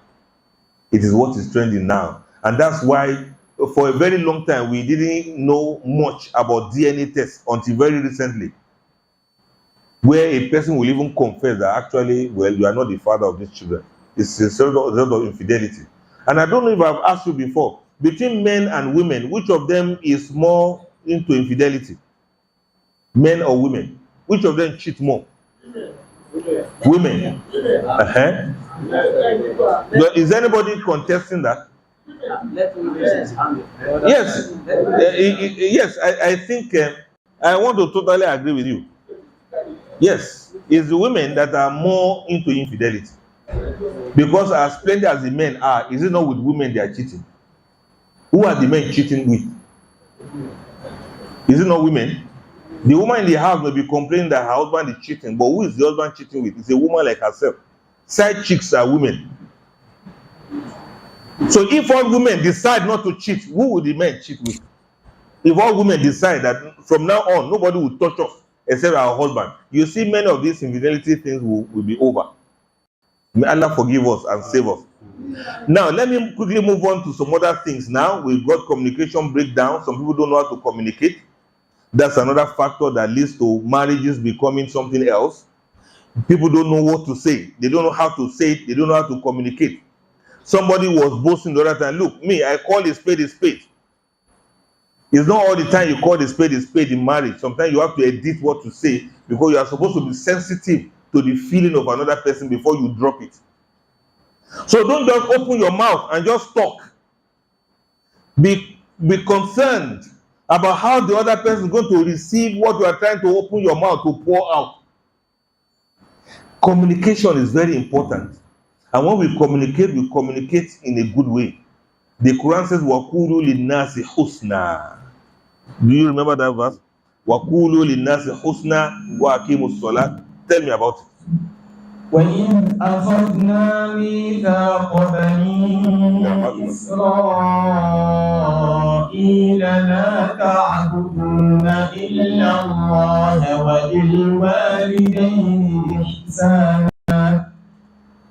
وبالوالدين إحسانا وذي القربى واليتامى والمساكين وقولوا للناس حسنا وأقيموا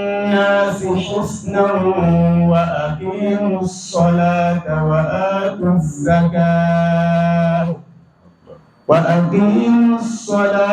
وآتوا الزكاة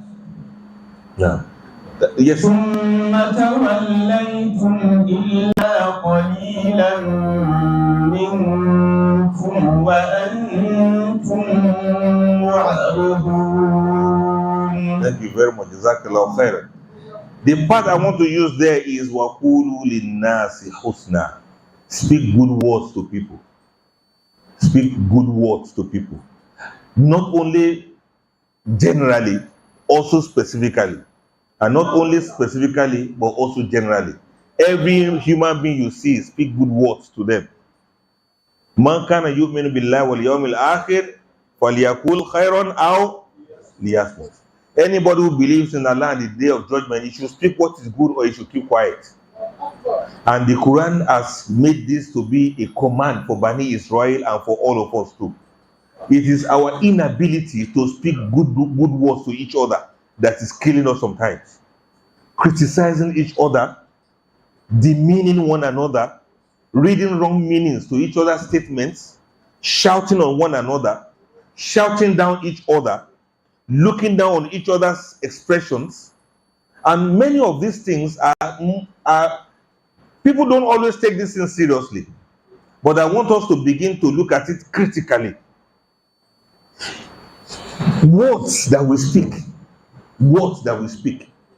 It is said that the first word that was spoken was not for communication, but it was for creation. Allah subhanahu wa ta'ala spoke when Allah wanted to create Adam.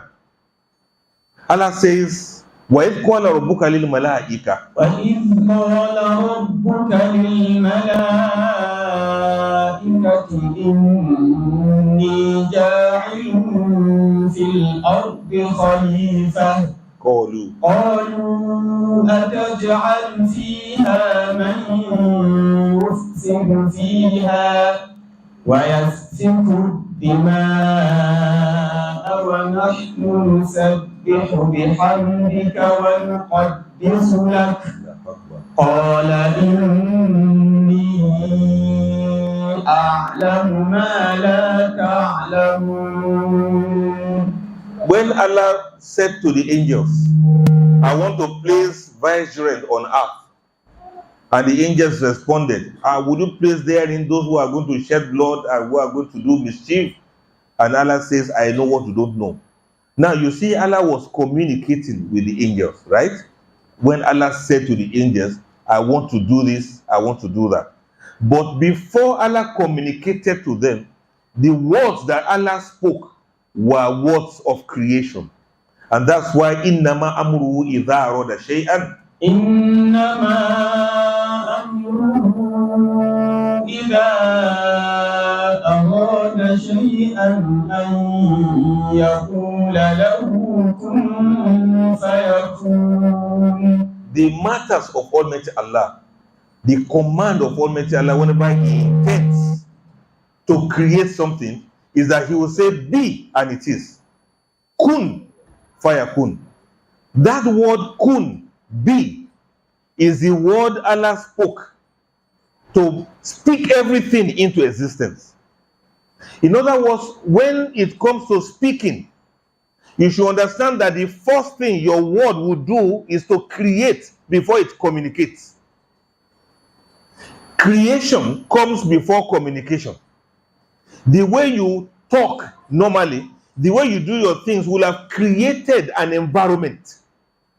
It can be an environment of tension, an environment of terror, an environment of pain. A toxic environment can be created by what you say. You think you are actually communicating. Before that communication, you have actually created something. And that's why if you create an environment that is hostile, everything you see will be translated to hostility. If you create an environment of love, of care and affection, everything you could, even without saying anything, wallahi, even without saying anything, the meaning of what you are saying to the partner, to the spouse, is still love. If you have created an environment of love and care with your words as a husband, look at this now. Let's say in the morning, before you left home, you created that environment of love, of care, of affection in the home. By the time you now come back from work, you now came in angry and with your face frowned. Do you know what your wife is going to do? She'll just smile and say, oh, my husband, somebody has pissed you off at work today. Why? Because she wants to bring you out of that place that you are. She wants to bring you out of that tension and anger for you to merge and return into that state of love that you created in the morning. And sometimes the husband will come in and the wife doesn't look very happy. But because they had created that environment with their communication, that had created love and affection, the husband would just like move close to the wife and say, "My darling, what is wrong with you? Are you okay? Okay, smile for me. I don't want to hear anything. Smile for me." Then you see the husband trying to tickle the wife. "No, I will not let you go until you smile." They will play, and then the wife will smile. The wife will laugh. They will both laugh, and they will now say, "Okay, tell me what exactly was even bothering your mind?" Please, communication is not, words are not only to communicate. You are the one that will create the kind of environment you want for yourself by virtue of what you say. Our words are much stronger than we can imagine. So it is there's a kind of word you speak to a woman, and even when she's angry with you, she'll be smiling. Many men know the magic. It's just that they won't use it. There are some words a woman will say to you, even if you want to die like this, you will remember that there's still something to live for. If you are sad, if you are derailed, if you are disturbed, your wife knows, or let me say she should know the kind of words she's going to speak to you, and then you just melt. Let's say you were so angry because she has offended you, she did something very wrong. Some ladies, Allah has blessed them with that gift. She knows the right thing to say, and in 5 minutes time you start smiling. Allahu Akbar. I pray Allah will give all of you such spouses. And if you have spouses already, may Allah make your spouses understand this thing that we are saying. Do you remember Rasulullah sallallahu alaihi wasallam when he saw Jubil for the first time? What did he do? He ran home to meet his wife.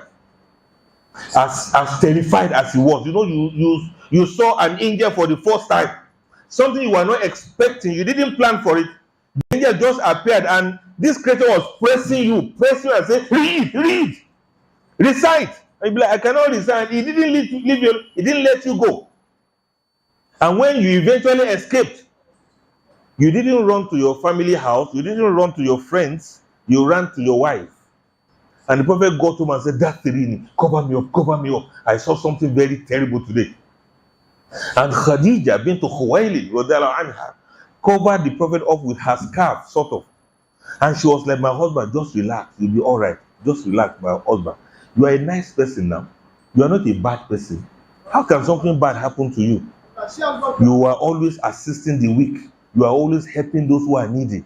You are very kind to the orphans. You are very clement to the widows. You are the one that's helping everyone. You are the one that is listening to everybody. You are the one that is removing sorrow from people's lives. You are the one that's comforting everybody that is disturbed. How can anything bad happen to you, my husband? Nothing bad will happen to you. Just relax, my husband." Maybe after the prophet calmed down, the prophet now narrated to her what he actually saw. And she said, "Is that all? Don't worry, I have an uncle. He is a religious man. Let me take you to him. We can discuss and know whether this kind of thing is in their scripture." And so they went to Waraka bin Nawfal. And when they got to him, that one was a monk. And that one said, "Well, maybe you are the person that my book was telling me will come. I'm a very old man now. But if I should be alive when your message is taken up, because that creature you saw will come back again. If I were to be alive, I will follow you." That is a wife, not wifey. That is a wife, not woe. That's a wife, not waga waga. I don't know what that means in English, but you know it is not something that is nice. Now, did you observe what the words of Khadija created for the prophet? Thank God for Khadija bint Khuwaylid. If not for that, madam, I don't know what Islam will be by now. Although Allah will still fulfill his aim, but it will have been more difficult for the prophet. That means Khadija was the person the prophet trusted the most.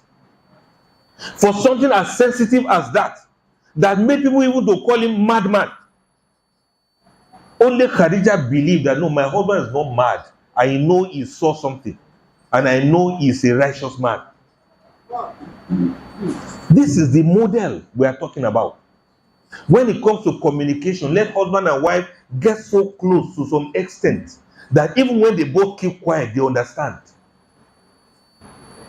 When the husband comes home and he doesn't feel like talking, the wife understands that, look, this man has seen a lot today. Let me allow him to rest. But some women who don't understand, it is then she will now come. Abu,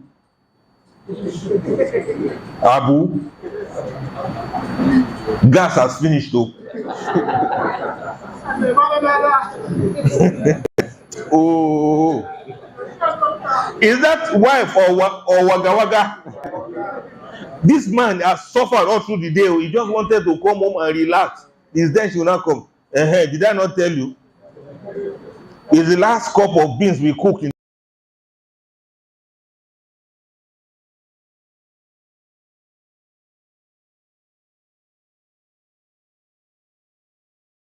You cannot discuss when you that's I'm coming. You will just get his car, he will drive to a far mosque.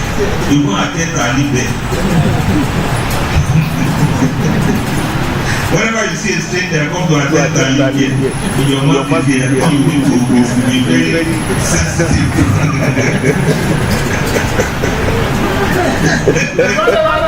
Somebody will not go anywhere, he will stay till after Isha. After Isha, they want to lock the bus. They say, Salaam alaikum. We want to lock the masjid. Oh, okay. They will now go back and sit down in his car for another 1 hour. He will now drive home quietly and ensure that everybody was asleep.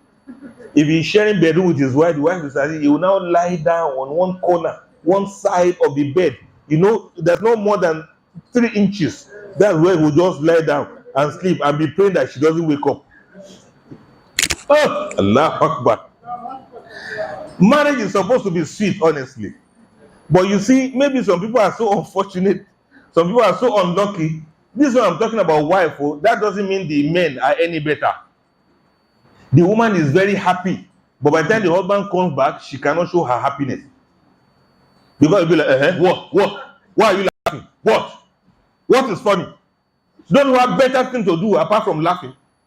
Imagine a husband saying that to the wife. Communication is very important. Our words don't just go into the air. Most of the time, the value of your life depends on the words you speak. And the worth of your words can easily be deciphered from the first 10 statements you make. From the first 10 words you speak, you will be creating something in that your family. You'll be creating a kind of atmosphere, whether toxic or tonic, you create one. So let us be sensitive to the words we speak, to the things we say, to the verbiage we use. Let us be sensitive to the person that is listening to us. Let us stop presuming that people understand what we are saying. You have to be clear with what you are saying and make sure you say what is good. That's why that verse, وَقُولُوا لِلنَّاسِ حُسْنًا, speak goodness to people so that goodness can go around. And finally, let me wind down by mentioning this other aspect of our lives, the influence of social media on the families. There are good sides, there are bad sides. I hope we know. We have connectivity and we also have communication. On the positive side, the social media platforms can enable families to stay connected and they communicate easily, regardless of their distances. Families can share updates, they can share photos, they can share messages in real life, they can do video call, and this is going to foster a sense of closeness and intimacy between them, even when they are physically apart. And so that's why when you are at work, you send message.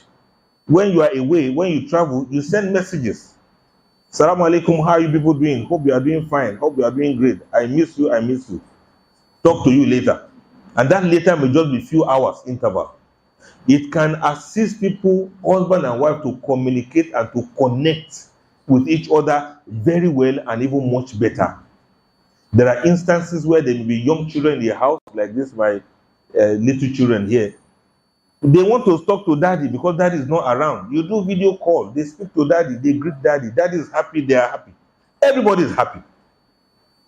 And like I normally say, there are instances where the children want to do homework and daddy is not around.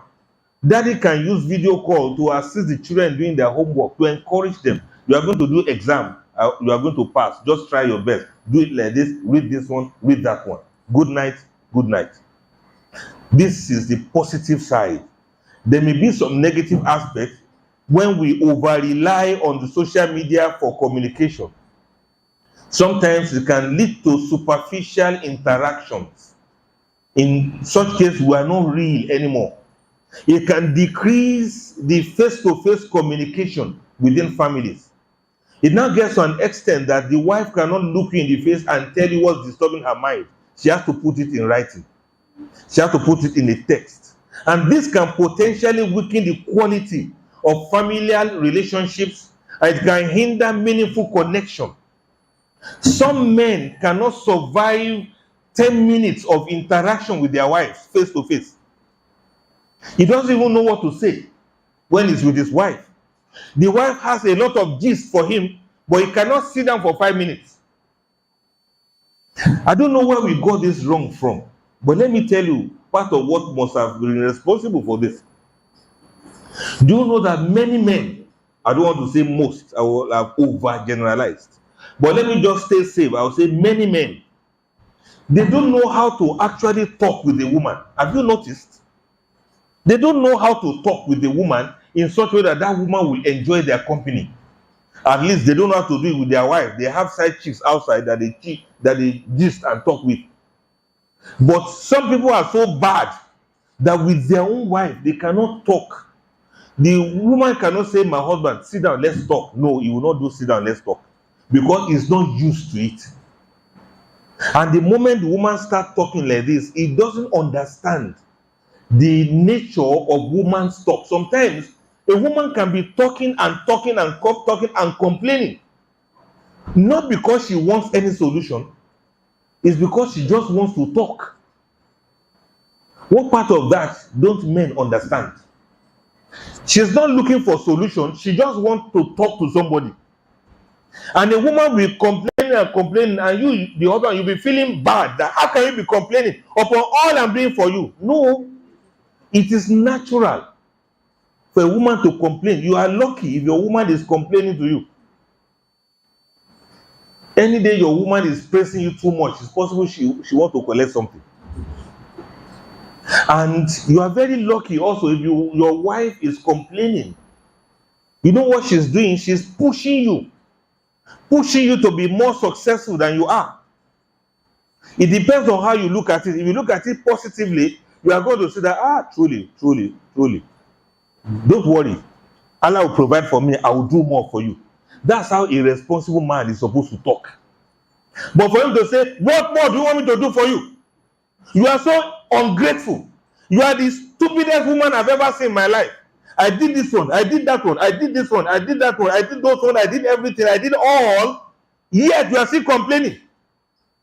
What kind of the man will go on and on, no, you have missed the target. Oh, you don't understand. You don't understand, Mr. Man. You don't understand.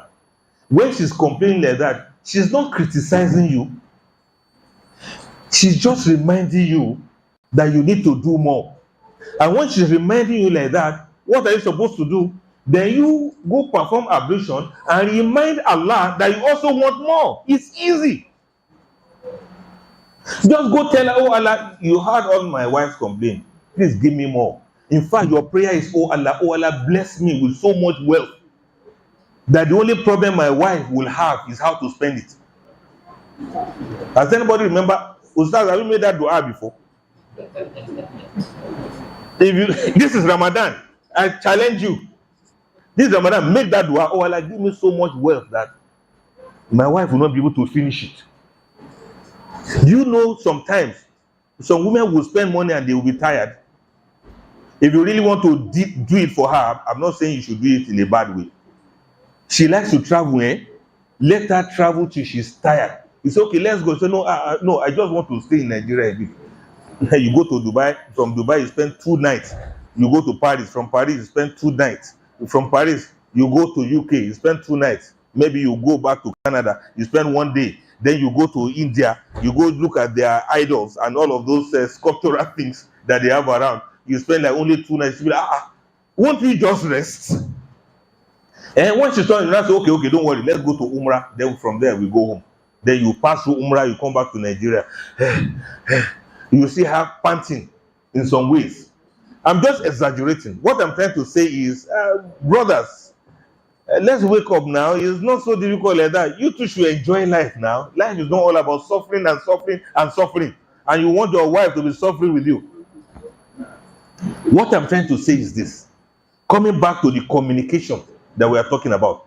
Many men don't know how to just begin to, okay, when was the last time you and your wife, you were talking, you were laughing, and you now tap each other's hand, that's like that? When was the last time it happened? When was the last time you and your wife, you are talking, you are discussing, and she said something so funny that your ribs are aching you because you laughed too loud? When was the last time your wife laughed to the extent that tears were coming from her eyes? When was the last time both of you cracked jokes, you were laughing to the extent that one of you even farted in the process? Well, I'm exaggerating this thing because I just want us to get the gist of what I'm saying. Your own, you just turn your face upside down like a monkey that somebody forced to eat potash. You know, like they force potash in the mouth of a monkey. And the monkey is, I want to picture the way the monkey's mouth will look like. That's how you always appear to your wife. No smile, no joy, no laughter, no play. This will kill your marriage now. So let's just relax and learn to communicate. That is one of the reasons, I think. Another reason could be that many of the young boys, as they are growing up, please, parents, bear with me on this, especially younger parents. These your children, let them learn to be talking together, boy and girl. You understand what I mean? Because your boy needs to learn how to talk to a woman by talking with your daughter, either the younger sister or the elder sister. Let them gist. From the side of a lady, let the girl talk. From the side of the boy, of the men, let the boy talk. Let them learn to discuss. Start a discussion and let them continue that discussion between them. It is then that the boy begin to learn the sensitivity of women to words. The boy can say something and your daughter will get angry and say, how can you talk to me like that? And then you call your boy and say, look, you don't talk to a woman like that. What did I say? She's angry. Go and appeal to her. Go and apologize to her. And pet her to come back so that you can talk. You now go and meet the sister. Daddy said I should apologize, so I'm sorry. but you know they are beginning to learn something. Daddy said I should apologize, so I'm sorry. And the guy will be like, are you really sorry? Yes, I'm sorry. Okay, I'm coming. Then they will start talking and playing again. Train your boys to know how to talk to women. Many boys don't know this. That's why they don't know how to talk to their wife. He thinks a woman is someone you should just give orders to. Hey, bring my food. That's all he knows how to say. Hey, why is the house dirty? Hey, you must be stupid. That's all some boys. I'm exaggerating. That's what some men grow up to think you should. But women are not like that. Women are not stupid. They are very sensitive and sensible creatures. And they are also fragile vessels, just like the prophet described them. At a point, the prophet and the companions were going on a journey, and the ladies were on top of some camels. And the person leading the camels was speeding and moving roughly. The prophet said, take it easy, because you are carrying vessels. You are carrying delicate creatures. Take it easy with them. Don't be running like other camels are doing. Be moving gently, because this their own caravan is special. That is the sense the prophet wants us to know about ladies. And that was those days, so when ladies were ladies. You understand what I mean? When ladies were ladies, so not now, when ladies now behave like men. They do what men do, they go to where men go, they do the job men do, and then they now grow a lot of testosterone in their system, and they behave like men. Even when they will laugh like men. That's how some ladies laugh, because they don't have to laugh like ladies anymore. I'm not talking about those ones. I'm talking about real original ladies. So let your boys learn to talk to girls And let the girls also learn how to talk to a man. Anytime you are ill, let your girls know that you are sick. And as you are getting well, ask them, why didn't you ask after me? Why don't you ask, how am I feeling? I told you I was sick yesterday. You are supposed to ask me, Daddy, how are you feeling? You are teaching her and training her. So much so when she eventually gets married, she will know how to show care for her husband. Do you understand what I'm trying to say? As a mother, let your son, if you tell your son, look, I'm having headache, and see how he's going to respond. He's supposed to say, oh, sorry, mommy, have you taken medicine? Should I bring paracetamol for you, for example? If he doesn't know how to say that, teach him to say it. That look, whenever a woman tells you she has headache, you are supposed to show concern. Do you know how to show concern? Okay, this is how to show concern. And let me tell you this to an extreme level so that I can allow you to have your lives back. Sorry, I'm taking much of your time. There's this family I had seen, and they practicalized these things and it worked. There came a situation where the father gave some money to his son and told his son to take the mother out on a date to a restaurant. Daddy, I don't have money. I'll give you money. You take your mommy out on a date to a restaurant and you give her all the love and care that you can give somebody. And that was how they went. The first thing was that they just went out and the boy could drive. He just locked the door. Pwah, mommy, enter now, let's go. Mom said, no, I'm not going to. You come and open the door for me. Oh, let's go now. I will come and open it. Is that how to treat a lady? Okay, then he came out reluctantly, opened the door. Enter. Mom said, no, with that attitude. Gradually, it was like a joke, actually. It was like a joke, like play. They got to the restaurant. So, mommy, what will you eat now? Say, no, you are not supposed to ask me like that. There should be a better way of asking me. Okay, here's the menu. Choose what you want to eat. Not like that. Like play, like play, like play. Mommy ordered for something. They ate whatever they needed to eat. And they were gisting as they were talking and they were eating. And they finished everything. He paid the bill from the card that the father gave him. And the two of them, they came back home. The father told me that that boy was not the same from that day on. He grew certain confidence in himself that he now knows how to handle a lady. And you can imagine when the boy gets married eventually, you imagine how he would take good care of his wife. These are the things we are missing. And we think these boys are just supposed to learn by accident. Nobody learns by accident. So don't over-depend on social media to solve all your problems for you. Moral issues, behavioral issues, attitudinal issues, there are some that the social media cannot do.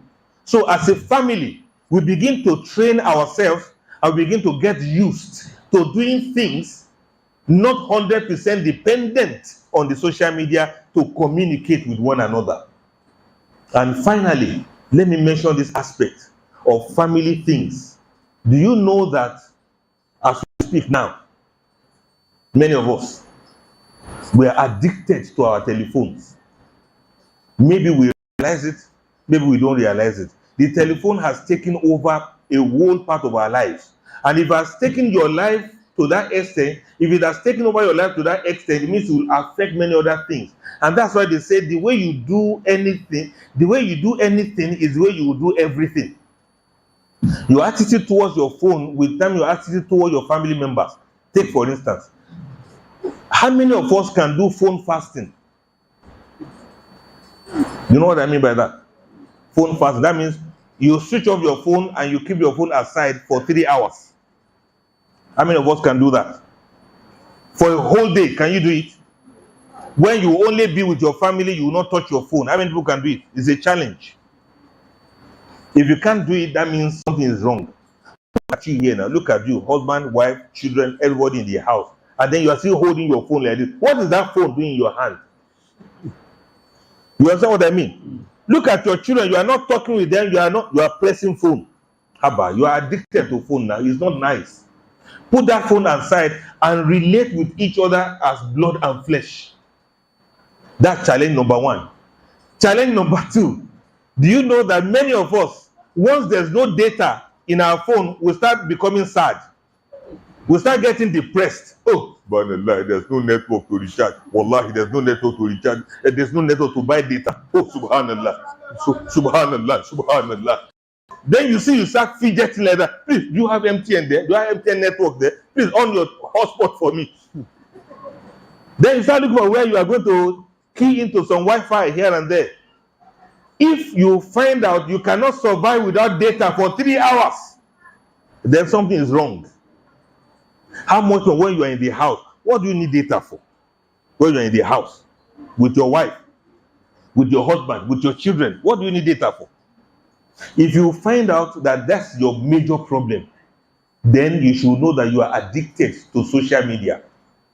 I need you to put the phone down, forget about data, and let each other be each other's data. You don't even know what to do with one another. You don't even have games you play with your children. You don't even have games or gist with your wife or with your husband. Once there's no data on your phone, you become useless. And you know the worst part of it? In this part of the world where electricity is very epileptic, is there going to be a night when the light will be out and you refuse to switch on the gen, or you refuse to use the inverter? You just leave it like that, get rechargeable lamps, and husband, wife and children be looking at one another like this. Have you ever done that before? Like the one was small and there were no lights like that. There is one elderly father, someone that will be telling us stories. You remember? Ustaz, you remember there's usually one old woman that will be telling us stories, right? We will not even know that the night has passed. We will just be having fun. Enjoy. There are many games as children we used to play those days. Does anybody here remember what I'm saying? So why is it now that once there's no light, everybody's life is useless? The children will be complaining. Oh, the woman will be bored. She'll just sit down in one corner as if somebody died. And then the husband too will become restless. I have seen a couple that by 9 p.m. there was no light. Fuel finished from their gen, and the wife was suggesting to the husband to go out to go and look for fuel by 9 p.m. Astaghfirullah. May Allah have mercy on us. I'm saying all of these things, and you can see that I'm even exaggerating some of them. The reason is social media in our lives to be where it is supposed to augment, it's supposed to support us, not to destroy us. Let husband and wife learn to use to communicate and to express themselves, but that is not a substitute for blood and flesh face-to-face communication. Let us look for games. Let's look for excitement. Let's look for some goals in life. Let's look for some things that can excite us in life. Let's look for alternative ways of entertainment to keep ourselves happy, to keep ourselves entertained within the family. It is those kind of things that can bring cohesion, that can bring togetherness in a marriage. And so when we talk about marriage refinery, these are some of the things that can actually refine our marriages to make it to be authentic, to make it to be legitimate, to make it to be exciting, and to make it to be interesting, to make it to be rewarding, and to make it to be refining. May Allah Ta'ala make it easy for us to do the best in this regard. Wassalamu alaikum wa rahmatullahi ta'ala wa barakatuh. Ameen. Ameen. Shukran. I need to say at-takbir. Allahu Akbar. At-takbir. At-takbir. Allahu Akbar kabira. Walhamdulillahi kathira. Wa subhanallahi bukratan. Wa asila. Allahu Akbar kabira. The lecture is, how do I put it? If I say it was so resounding, thought-provoking, Alhamdulillah Rabbil Alameen. Allah has given the lecturer the wisdom, the wherewithal to do justice to the topic. If you are convinced, as I am, say Jazakumullahu khairan. May Allah subhanahu wa ta'ala make it hujjah for him and for every one of us, so that we will go inshallah with our unions to Al-Jannah to Firdaus. this is a harvest of questions. In fact, if you have to treat them one after the other, perhaps our lecturer will not leave here till after Asr, especially from our mothers. I'm not surprised. Like, we did not give them the opportunity to talk to us lively, as one of our brothers alleged the other time. He's a prime accused person. Yeah, but notwithstanding, if you give everybody microphone, from the brothers too, you hear a lot.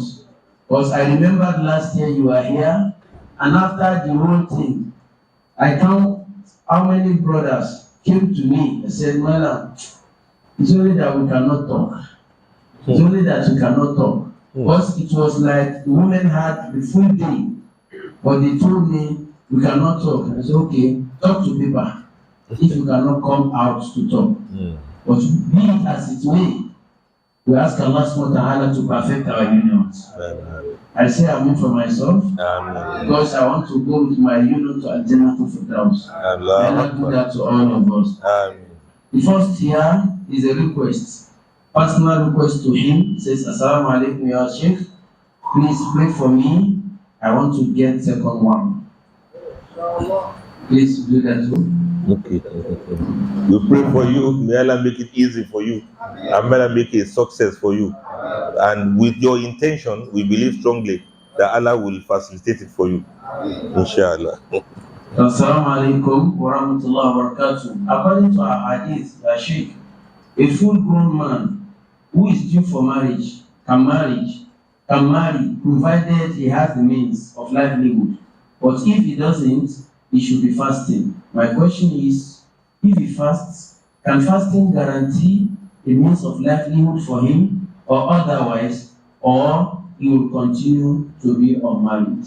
In fact, he will go ulcer after too many years of fasting. The natural thing is, you remember we talk about human life. When we have family ties in place, this will not be a problem. You know, in many instances, young boys and girls, sometimes we even get them married, even when they don't have any job. But the families will support them gradually until when they are able to stand on their feet. Let's go back to the sunnah of family unity. If we can do that, then inshallah, this kind of fasting will not go for too far. Some people should empower some people and encourage the young people to get married. It doesn't have to be your own money.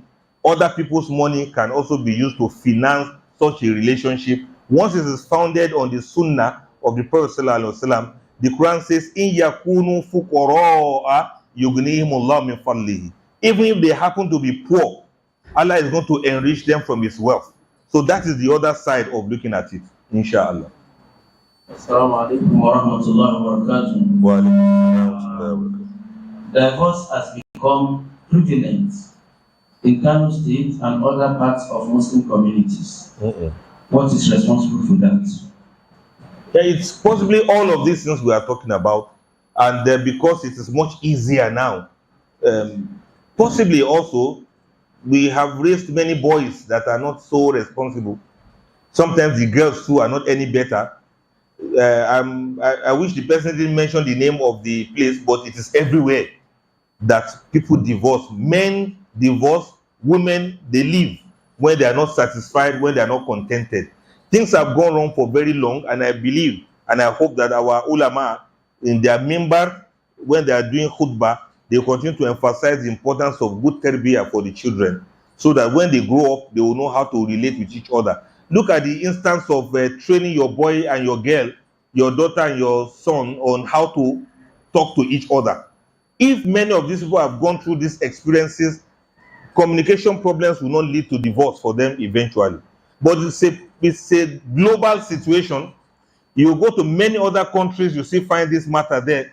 I've been privileged to go to Middle East before. I've been privileged to go to Western world before. The same way we are complaining here, that's the same way they are complaining in other places. So it's a global situation, but we need to look at how we can solve it locally within ourselves here, inshallah. Assalamu alaikum. Jazakumullah khairan, Sheikh. If a woman, wife, in brackets, can seek divorce on the basis of poverty, Can a man also divorce a wife because he's poor or change of condition? It's not as easy as that to say people should just divorce. Sometimes these poverty things, the moment you are able, that's why the prophet was insisting that those who can able to maintain a woman. Islamic society, let's look at it holistically, is not a lazy society. It is very hard for you to find in a Christian or traditional Islamic society. It's very difficult for you to find a young grown-up man that doesn't have something doing. It's a recent invention because of Western education and the training that people should look for job until after they finish.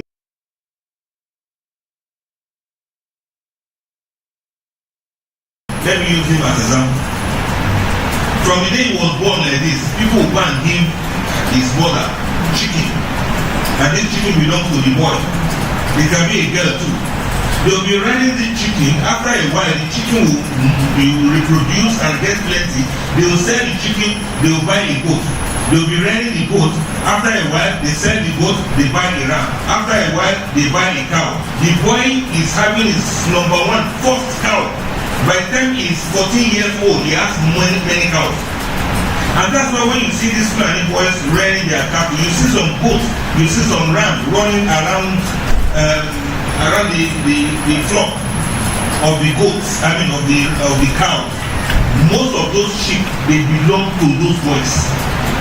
By the time he gets to the age of 14, 7 years, second 7 years, by the time he gets to the third 7 years, he already has his own cattle. And he already knows how to maintain family business, and he's already having a wife. So this one of a boy of 35 years looking for a job, can't marry, is alien to Islam. It is foreign to even traditional African society. Because your father is not a blacksmith, your father will be a tailor, or your father is a farmer. You have already learned a trade before you get matured. As at the point a lady is menstruating, her aunties have already taught her everything she needs to know about how to maintain a home. So we will not blame Islam now. We should blame the systems that we follow. So it is not analyzing what has happened or what is happening, it is going back to what we are supposed to have done. So if a boy, a man of 30 years old, he doesn't have a job talking of getting married, that's the symptom that something very terrible has happened to the society. The root is where we should go to, and we ensure that this young ones coming up, they don't have to face those kind of problems in life. A boy that is 20 years old is supposed to have at least a poultry farm if there's nothing more he can do in his life. At least a fish farm where he can be earning a living. Not all is over dependent on you must finish masters. Some boys finish masters, there's no job, they go for PhD. They finish PhD, they are still begging to apply to be a nursery school teacher so they can have something to eat. Something is wrong somewhere. May Allah forgive us. Assalamu alaikum ya Sheikh. My question is about the Fulani Muslim men who date Muslim women and later insist that they only like to marry from their tribe to preserve their culture. Please, is there anything like that in the Quran that certain tribes only have to marry from their tribe? And what place of is this in Islam, considering the fact that men lead women and later he said the father insisted on this rule before he died, and the mother said she has to keep the wishes of her husband not to marry from outside that tribe as Fulani. Even if the two persons involved are in love with each other, does this affect Islam faith in any way? If they marry, or you must marry from your tribe, hence we are all Muslims. Is this fair? May Allah accept our ibadah. That will be an aggrieved person. I don't want you to generalize about Fulanis because I know Fulanis who marry from houses, and I know Fulanis who marry even outside that. I've seen Fulanis who marry Yoruba. You see plenty in Ilorin, where the particular family, the children will be speaking Yoruba and speaking Fufu, they are still that they have two tongues. Fulani. Assume you go to the royal palace too, it's predominantly Fulani. So I don't believe it that somebody will say Fulanis, they don't marry from other tribes. Honestly, this is my own personal opinion. But when we talk about tribes now, maybe that's where the person is going. Look, if two people have problems in their relationship, they promise to marry each other, they are now not married each other again, there may be many other reasons, but they will bring one as the main reason.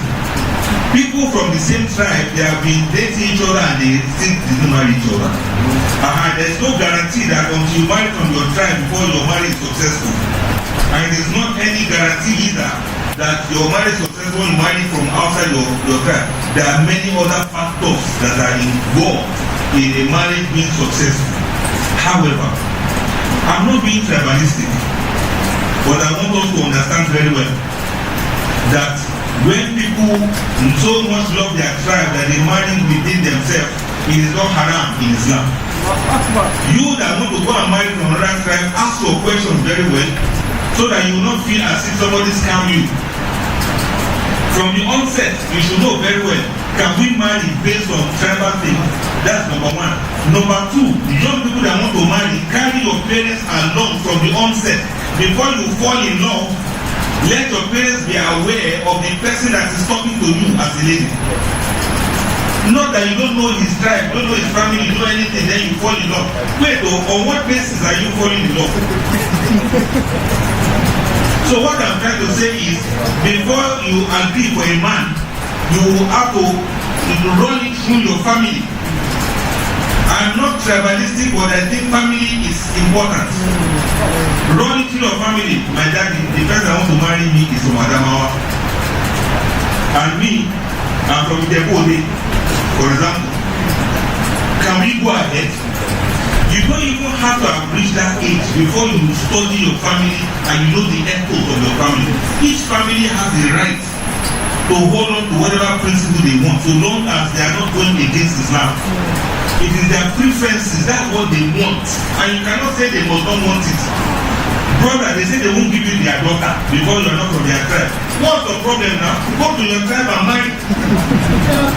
Instead of blackmailing them and saying that those people are very tribal, leave their daughter alone. If you get to a village, wallahi, you get like 20 ladies that are willing to marry. So this stubbornness and insistence based on desire and selfish interest. You know that the family of the girl are very rich and they are Fulani. They know that you are just a primary school teacher, you are earning 30,000 naira. And they tell you that they don't want you to marry their daughter. That's because I'm not a Fulani person. That's what they are doing. Look, don't chill, brother. Chill. If they have done this to you, ask Alhamdulillah, but I want to tell you that in as much as Islam is not tribalistic, but Islam didn't say we should disobey our parents. The same Islam that will say you can marry anywhere you want is that same Islam that says you must not disobey your parents and you must not cut family ties. So if you find yourself in between, you have to use your sense very well. May Allah make it easy. This is like the same or in the line of that question. But the person summarizes that some families will reject based on what you have said, preference to their family. But if someone comes from another tribe or is rich, they will accept the person.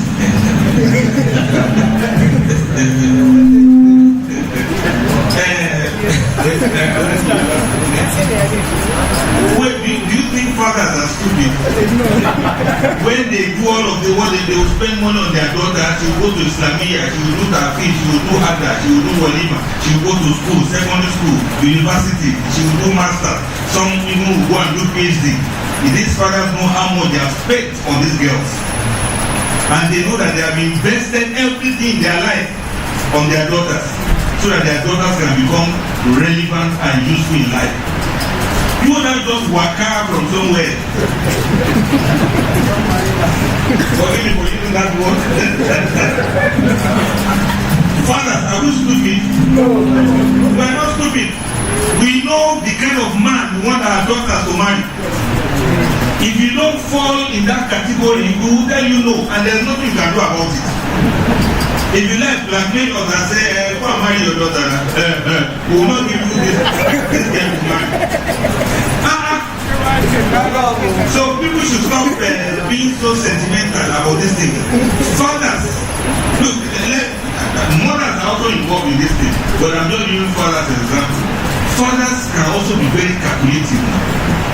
Even mothers are even more calculative than fathers. A mother can just look at your family and say, if my daughter should marry to that family, what's going to become of my daughter tomorrow? So the mother is sensitive. And many of you that want to go and marry and you hide your family somewhere, you don't want them to know your family because you are ashamed of your family. If they don't know your family, they won't give you their daughter to marry. There are many scammers out there now. Fathers have been scammed, serially. I hope you understand. So it's because these fathers or these parents generally, they are trying to be careful. We are seeing a lot of broken marriages now. They will give a very responsible girl to a man to marry who will match her. We have seen cases where a man beat his wife, the lady collapsed. His neighbors that rushed her to the hospital. The father spent a lot of money before she could get well and be discharged. And this same man had the audacity of talking around that the father removed his daughter from the house. Why couldn't he remove her? Why are going to kill her for him? So we may not be too sentimental about this matter, but I know very well that, look, I respect parents a lot. And I know, not like these generational parents, I'm talking about real parents who know what they have invested in their sons and in their daughters.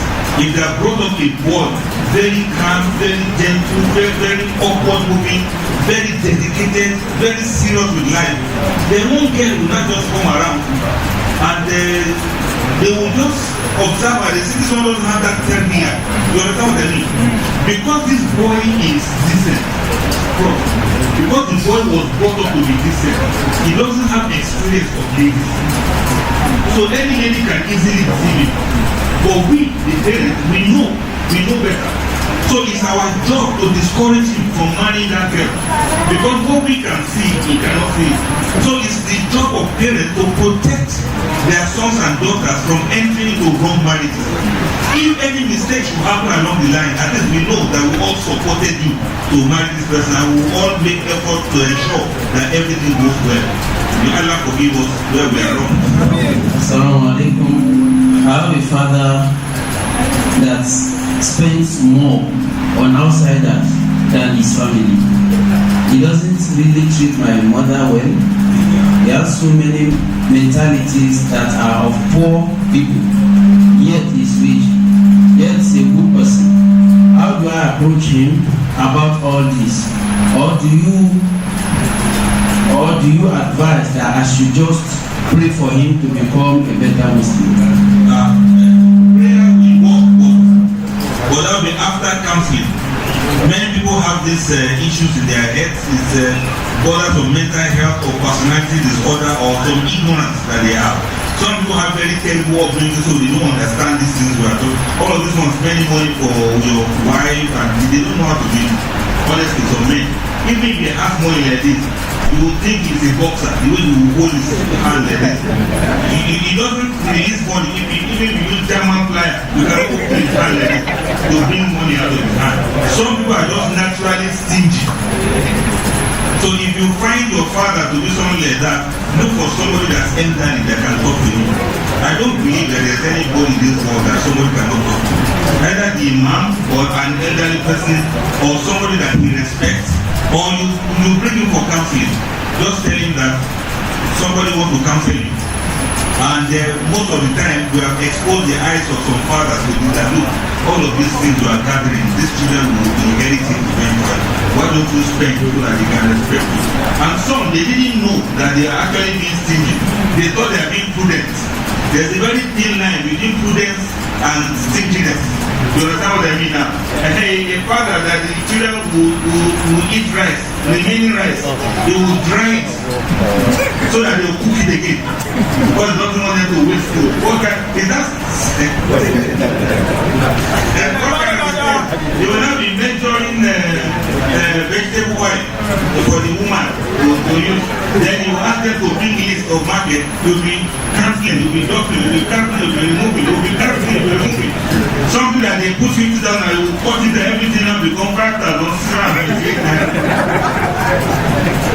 May I say what from Taos? But you know I keep emphasizing that.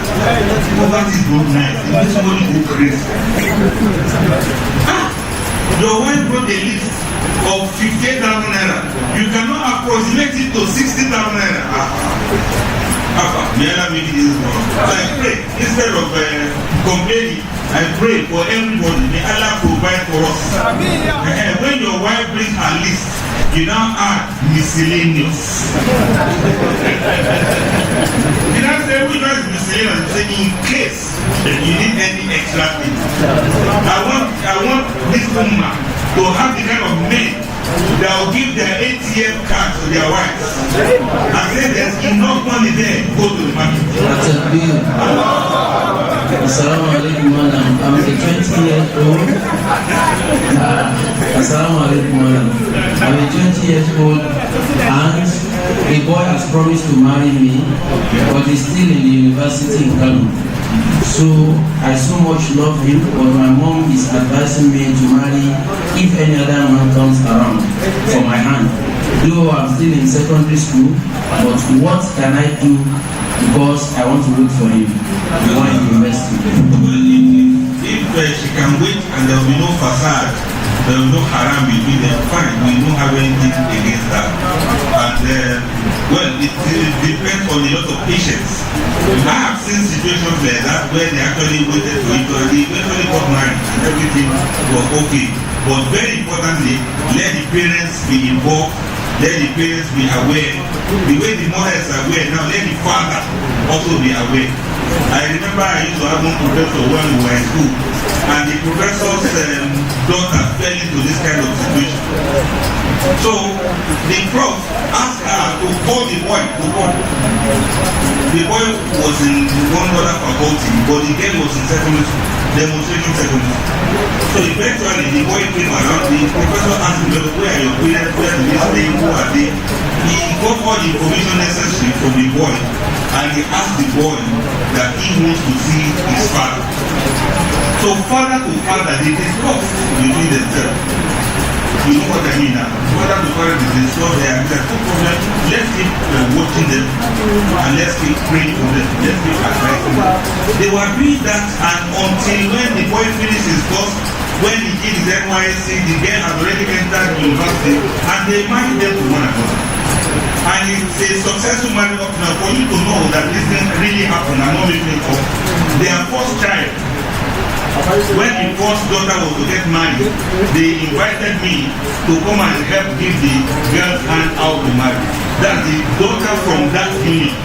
Because when it was happening, the professor informed me about it. And we said, this is what we should try to do. And alhamdulillah, the couples are very happy today. They even see me, the couple is long dead now. They even see me as their father now, because this first love that they had for each other, we respected it, we encouraged them, we embraced them, and then we married them out to each other.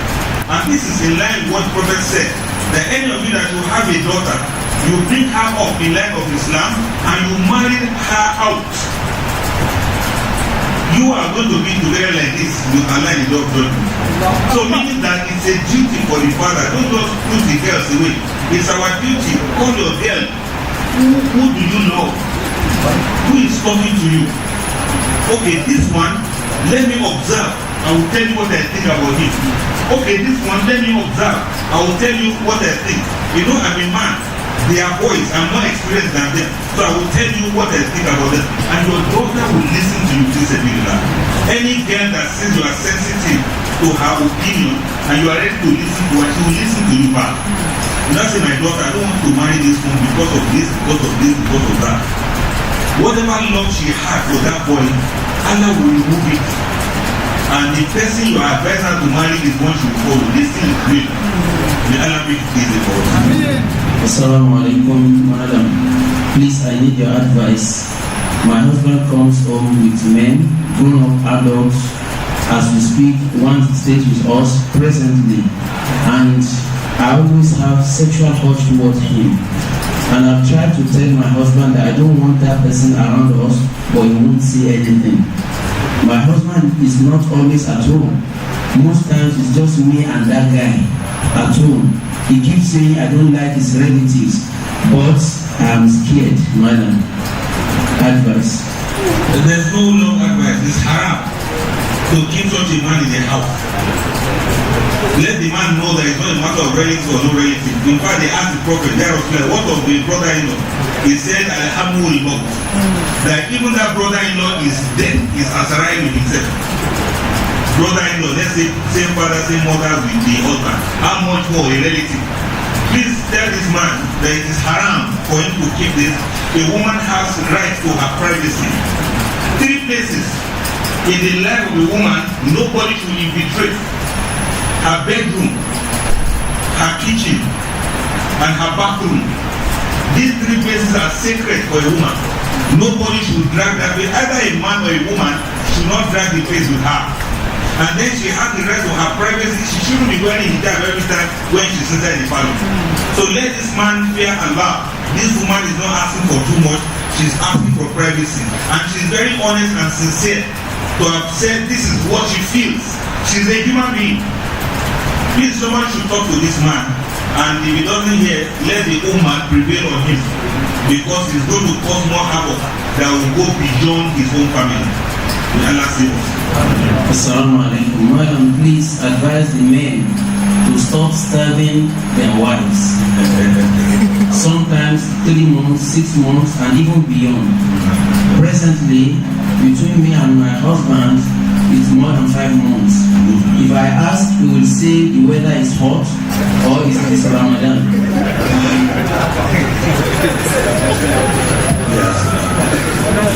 Even in Ramadan, Allah says, "Ila lakum laylatul siyam, rafathu ila nisaikum. Hunna libasun lakum wa antum libasun lakum." Even in the night of Ramadan, you know that if husband and wife, they are very strong enough. They can do this thing before Tarawih. You know what I mean? In fact, they can even use keys to break each other's fast during the start. Then put Zobo in your mouth and put in your wife's mouth. How much more? This question this woman has asked, I'm sure it goes across many other homes. Gone are those days when men used to be men. Nowadays, too much Maggi has spoiled the libido of many men. Lack of rest, lack of exercise, lack of focus, too much hustle about life, too much thinking, lack of rest of mind. It has spoiled the libido of many men. Let us retrace our steps. Please, brothers, let us press pause. A man can have more than one wife. In fact, a man can have 4 wives, but the woman can only have 1 husband. If your wife doesn't enjoy you, where do you want her to go? Who do you want her to talk to? So I'm appealing to these men to take it seriously. Even if you don't have the strength, begin to work out, do exercise, and things that can give you the strength. Go to the doctor, they can recommend some diets for you. And you know some men don't have much shower, but please, where your own convenience reaches, that is where another person's right starts. So it is the right of these women that you should have intimacy with them. This is very essential, and I want to advise the man to consult the doctor. They can recommend for you things that can enhance your libido and things that can even give you extra strength to be able to satisfy your wife, at least to the limit of what you can afford. But if you don't have any problem, but you are just deserting this woman, it is no shoes. وإن امرأة خافت من بعلها نشوزا أو إعراضا. This is إعراض. That means you are abandoning your wife. فلا جناح عليهما أن يصلحا بينهما صلحا. There is nothing wrong if they can come to compromise between them. وَصُلُوا خَيْرٌ. Compromise is best. Meaning that, okay, let's shift. You know, I want this thing every day, but you want it every week. Okay, let's shift to twice a week, for example. So let there be compromise, and let men not underrate the importance of this right of the woman Allah will ask about it. So Allah says, all you believe, fulfill all obligations. May Allah make it easy for us to fulfill our obligations. Assalamu alaikum. Sir, a young couple had issue of mother-in-law insisting that the wife should be taking responsibility of the house because the husband has to be responsible for her, to the extent that the guy did not even know how the wife and children survive. No school fees, no feeding. The wife wants to maintain the marriage at all costs, and at the same time she's finding it difficult to survive. The husband is a senior officer and always claims that he is having loan in the office. Sir, it is a long story, but what do I do in this marriage? As we continue like this, the wife is afraid of divorce, that Allah doesn't like divorce. Salaam alaikum. When marriage is not functioning in the way Allah has put it in place, it's a matter of time to see it to divorce. For this man, I want to encourage that he should be admonished, he should be counseled. Even if it's going to be therapy, it should be done to him. Because just like the previous question that they asked, when this thing gets to some extent, we do counseling, but we know very well in this counseling we do, there are some marriages that cannot stay, because you cannot bind what does not clean.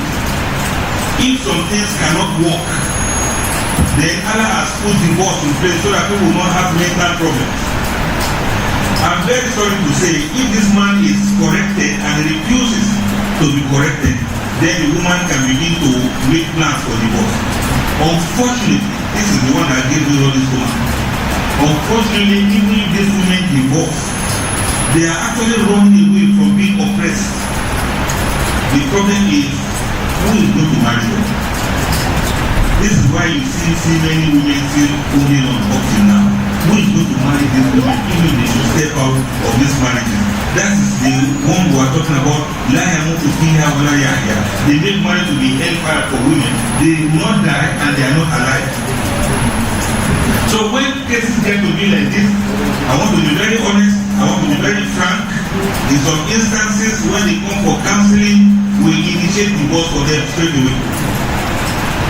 Because there's a limit to which woman can get to, she will start getting crazy. Mental illness doesn't just come all of a sudden. It's usually gradual, and the woman will begin to be who she is not. Many of the women that people have accused of sleeping with men outside, this is how they started. The one man will just show up somewhere. The man will be loving, will be caring, will be talking to her, will be taking care of her, and she begins to love this man, but she cannot divorce because we told her not to divorce. She gets in love with this man, and before you know, Shaitan comes in and they start sleeping with each other. That is number one repercussion of this kind of relationship. Number two repercussion, one lady called the mother. I said, my mother, he has beaten me again and he has traveled again. He will not come back and he will not touch me again for the next 6 months. And the mother said, why are you disturbing yourself? Why are you always crying and complaining? Back in the Berlin, there's that child. They play what I do. No, you don't have Berlin that you can drink. Meaning that she's saying, you should do drugs now so that your mind will be, it should be high. Don't waste your time crying over your husband. This is how some ladies are introduced to drugs. And many of them that we talk to at the rehab centers or when they just come out with their, we are working on their sobriety, we get to see that this is what led them into the drugs in the first place. One lady got into drugs through sleeping tablets because they advise her to just sleep so that you will not be thinking of this useless man. From sleeping tablets, from billion what to another billion, to another thing, to another thing. She became dependent on sleeping tablets that she cannot sleep without taking this thing. So they took her into the rehab center. And she spent 6 months in the rehab center. By the time she came out of the rehab center, she had graduated into cooking. This lady told me by herself, I learned how to sneak heroin inside the rehab center. Because the other ladies there, they were always taunting me and making them that you are so useless. You are taking sleeping tablets. Don't know how to sneak cooking, crack cooking. Don't know how to do heroin. They were teaching her how to do all of those things. And they gave her names of contacts for where she will be getting the supply. When she left the rehab center, she went straight into drugs. And this lady I'm talking to you about, she has grown-up daughter that's even in the university.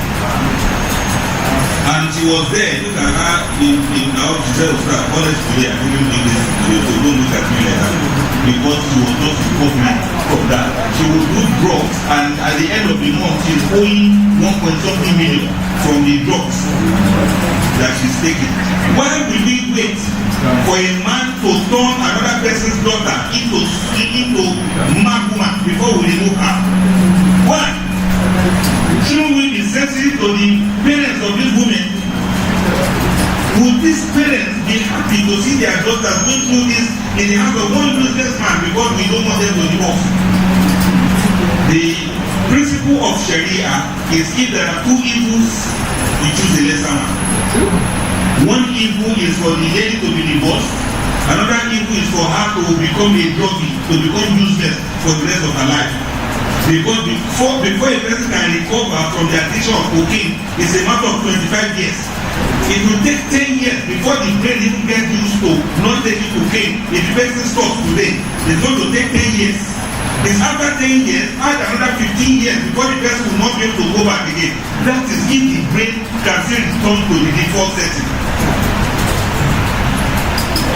So don't allow women to suffer anymore. Divorce is abhorred, but stop stigmatizing ladies who are divorced. Some of them actually ran for their lives. And when they are out, brothers, it's up to you now whether to marry them or to continue to look down on them. And you women in the house, it's up to you now whether to allow your husband to marry them or continue to see the claim your territory. Whatever goes now will come around unless you don't have daughters too. And if you don't want your husband to marry another wife that is divorced, then we'll get to hear after now, unless your husband doesn't go to Al-Jannah. The husband gets to Al-Jannah, what's the name of these ladies that are there? Before your very eyes. All of those Sayyidat now, all of those women around the messengers, Allah will make them marry your husband. And there's no one to do about it. The father will be in the same paradise. Allahu Akbar. Assalamu alaikum, ya Ustad. How nice is it for your wife to stay on social media for as late as past 10 p.m. claiming that she is doing marketing, internet business, yet no evidence of business profits to the house. If the husband talks, she will say, "It is my phone. She has every right over it. Please kindly advise." Unfortunately, gone are those days when men used to be men. You know, we are saying all of those sweet things, okay, be nice to your wife, be listening to your wife, be romantic to your wife. That doesn't mean that a man should not be able to discipline his wife. Many men you see now, it's scam that they are wearing trousers. They should be tying wrapper because they are not women. What kind of a man is that? You cannot control your wife, you cannot correct your wife. You cannot stop your wife from doing something. What kind of a woman are you? Your husband cannot discipline you and tell you to put down your phone. Is it not this phone thing we are talking about now? That people should do phone fasting? Let them go and implement that in their home. If the wife still doesn't listen, it constitutes nushuz in the family. That is disobedience. If she makes salah, Allah will not accept it. Because when you are disobedient to your husband, it's a sin. You are offending Allah. And you want to offend Allah and you think you are worshiping Allah. This Allah will accept ibadah. That you are building upon sinfulness. So by implication, let this woman desist. And by implication, let the man not stopping her from doing this thing. As a man, you should be able to seize the phone and nothing is going to happen. Anything after Isha, let's put phone aside. We have kept saying this. What kind of entrepreneur do you want to become? You want to become Dangote or Dangote to the best level. What do you want to become now? Of all these years you have been doing entrepreneurship, what has it become for you? How much money do you want to have that you are not going to ruin your marriage because of that money you are looking for? So let women be realistic. Many of you are just carried away by social media and those kind of things. And like somebody said, in the time of Ramadan, boys were being killed and slaves were being taken even from girls too. Why? because Pharaoh was afraid that they would grow up and they would challenge his authority. Those were the days when men were men and women were women. And that's why I mentioned the mother of Musa, Musa. In respect to her, Allah didn't even mention her name directly. Those were women. But nowadays, if Pharaoh should come to this world now, Pharaoh will not say they should kill anybody. You just say give them phone. You say buy iPhone for all of them. That's what Pharaoh will say. You know why? Because they are already dead upstairs. The phone will kill them upstairs. The phone will destroy their marriages. And the children from that marriages will not have an baraka. Because the mother is disobedient to the father and Shaitan is living in that house. If they have extra room, they should open that door. They will see Shaitan inside, living there with them. Just like the one that allow a man to go and stay in the same house with his wife. Don't you see has brought Shaitan to the house? So this telephone thing is another Shaitan. Let men not accept it. Don't tolerate what should not be tolerated. A man is in charge and should be able to discipline her no matter what. Seize that phone and don't give it to her till the following day. Let her at least go and report you to somebody. To say my husband took my phone because I was using it till 10 midnight, 10 in the night. At least a reasonable person will say, you too, what are you using phone for like that? Somebody will interfere in that relationship. If it were me, I'm very lucky, I don't have those kind of wives. I'm very lucky, Allah has really blessed me, I don't have those kind of wives. But if it were me, you know what I would do? I will seize that phone, I will break it, and I'll buy another one the following day. We were about to ask about that question before. Sometimes even the phone in question was bought by the woman herself, but notwithstanding, Abrijalu Kawamuna Ala Nisa. What advice would you give to a young guy seeking to marry a lady from a wealthy family when his own family are less in affluence compared to the lady's family? It doesn't matter now. If they give him their daughter, fine. There's no big deal there. Like I said, fathers are not stupid. If they see you and they see some good qualities in you, Prophet said, everybody comes to see the hand of your daughter in marriage and you have nothing against the religiosity and character, and you deny him access to marry your daughter, then you are not putting sweat for aside on her. How can one call her to be passed? What that implies is that once the parents approve of you, because honestly there are some boys that are very responsible, money aside. When you see their parents, you know these are responsible people. When you see their parents, they may not have money, but they have integrity. They have truthfulness, they have honesty, and they have respect. And there are people that will embrace your own daughter like their own. So if you see such about the boy, fine, there's no problem. I have seen situations where it is the parents of the girl that actually did everything for the boy. And you don't need to look very far. You can just go to the Quran. You see Anabi Musa when Musa was to get married, he didn't have any money. His father-in-law, Anabi Shuaib, said, look, I know you don't have anything, but you're going to work for me. Now imagine you being an employee of your father-in-law, and he's one that is giving you stipend to eat and to take care of his daughter. But did anything bad happen? Nothing bad happened. They stayed and they were happily married for so many years. Until when the point when Allah called Musa for other missions and Allah didn't say much about his family again. But what I'm trying to say is that boy is like Anabi Musa this time around, who didn't have anything at all, but he was surviving with the father-in-law for 7 or 3 years. It's after 10 years the father-in-law now said, now you can go and stand on your own. So there's no shame in your father-in-law being the one paying you salary or taking care of you and the daughter. Any father that has the means and you see that this boy has the character of Anabi Musa, very responsible and upright, we can build them up. After we not go everywhere and be announcing that this is what we are doing, but for the interest of our daughter also, we can make this investment and normally Allah put our baraka. Assalamu alaikum ya Sheikh. There are some people on social media who attack Islam based on the action of some few Muslims. If you make any attempt to correct them and explain such that those people are not actually reflective of true call of Islam, that opens another range of attacks. Should you leave them or you continue to defend no matter how? Well, if I will say it depends on the knowledge you have and the time you have. But why don't you ignore them? Why are you bothered about them? Even when Rasulullah was alive, they were seeing Rasulullah, they still didn't believe in him. How much more you that on social media? So there are devilish people out there who do that. Not only about Islam, anything that is good, you'll see they will post something to counter it. Whenever you have something, why don't you exit from that group? It's a big lie. Why don't you, if they are your Facebook friend, why don't you unfriend them?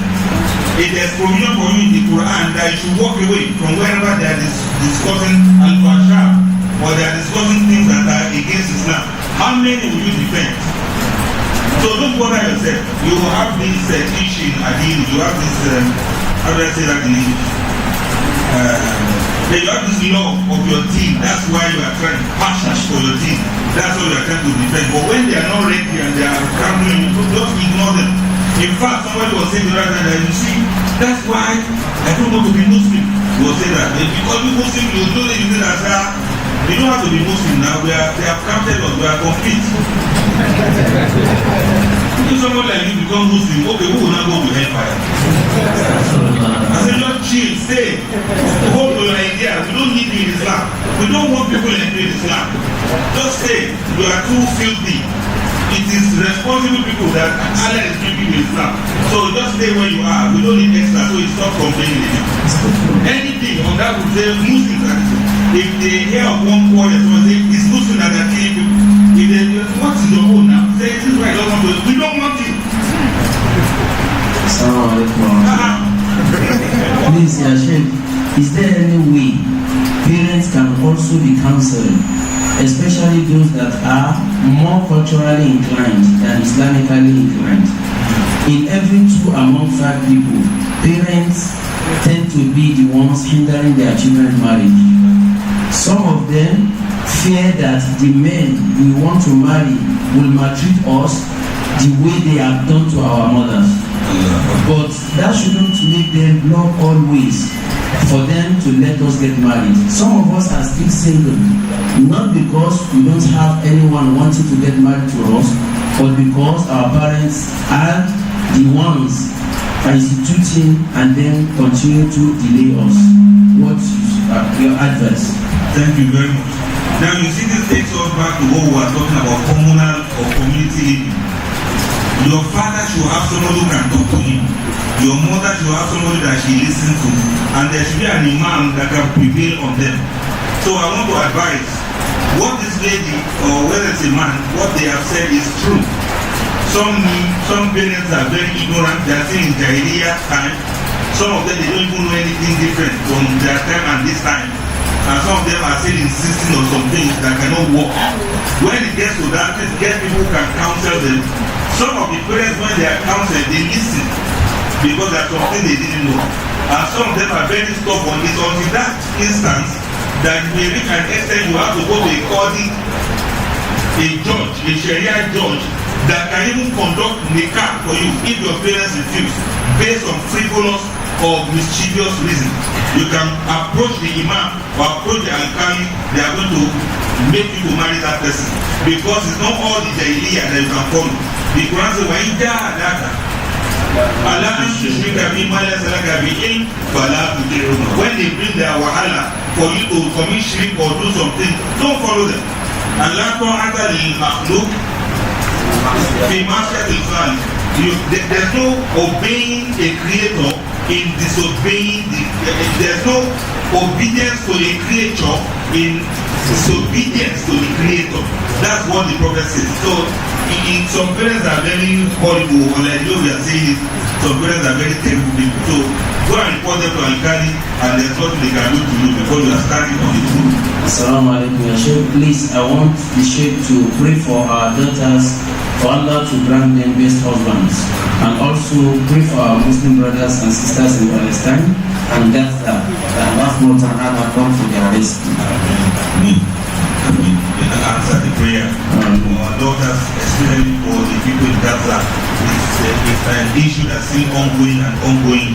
If this is all we can do, please let us try. And I remember mentioning some people somewhere that this last 10 days of Ramadan, all of our al-Qunuts, let us dedicate it to these people because they are our brothers too. And they are our brothers in faith and our brothers in humanity, and they are being oppressed. So let us all try, please. Make it part of your dua this last day of Ramadan. If all Muslims of the world were to unite and base and root on this, inshallah, Allah is going to give us a way out. My challenge is let the Saudi imams dare to include this in the Al-Qunut.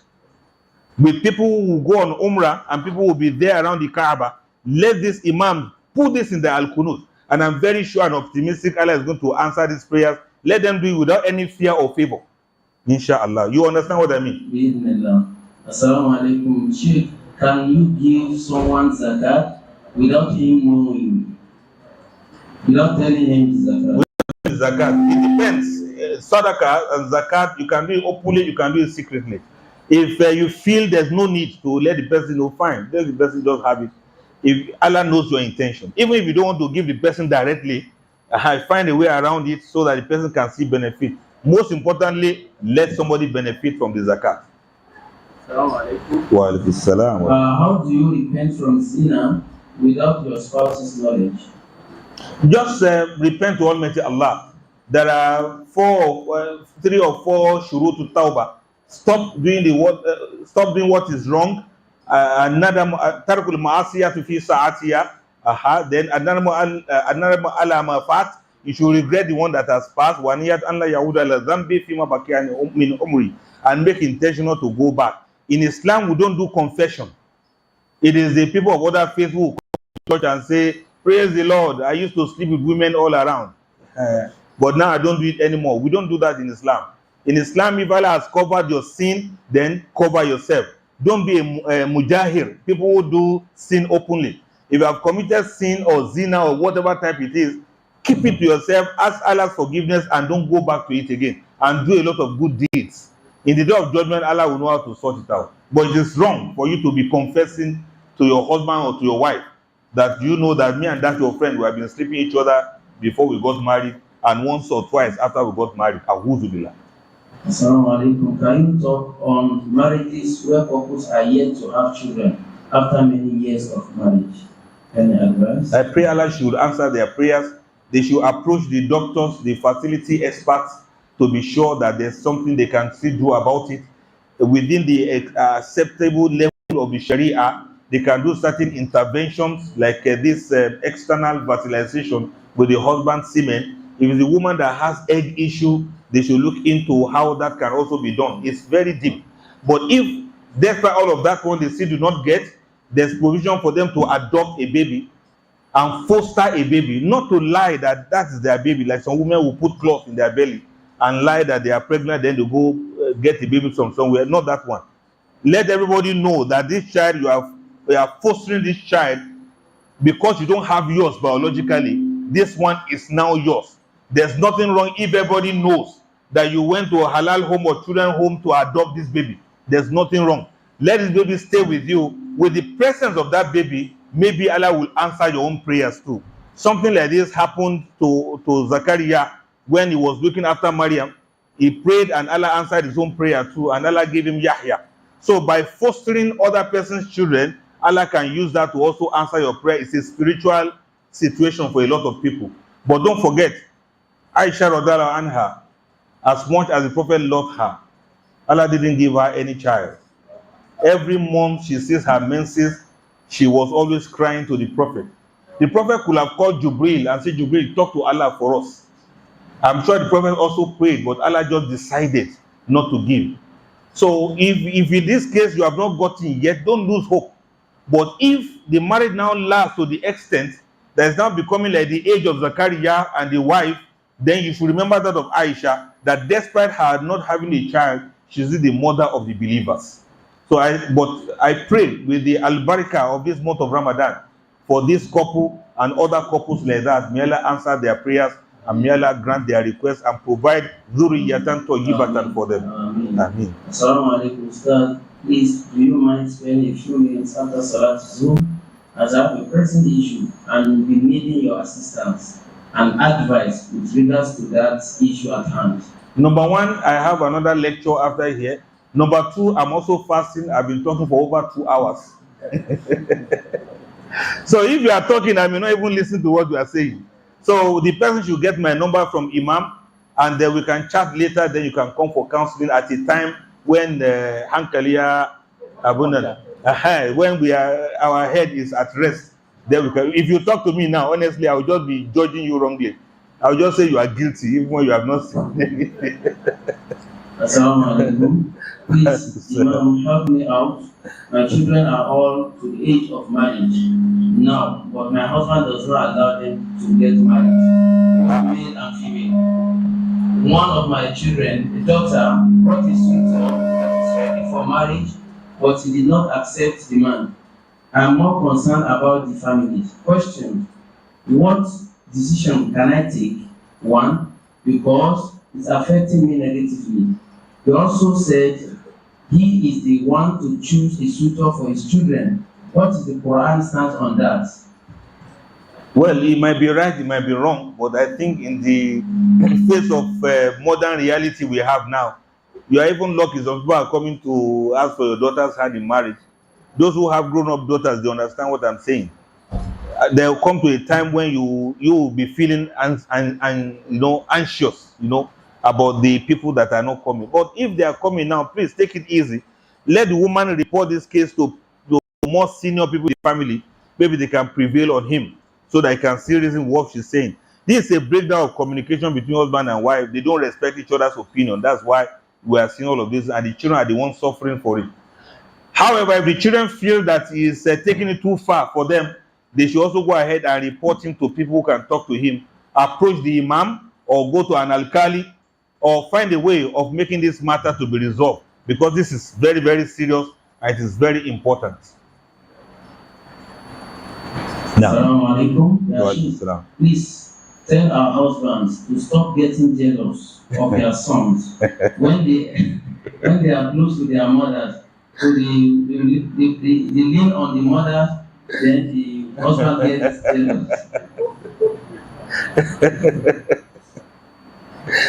Well, I'm sorry, I cannot tell them to stop jealous because they paid dowry for you, and they also have to have some complete access to you.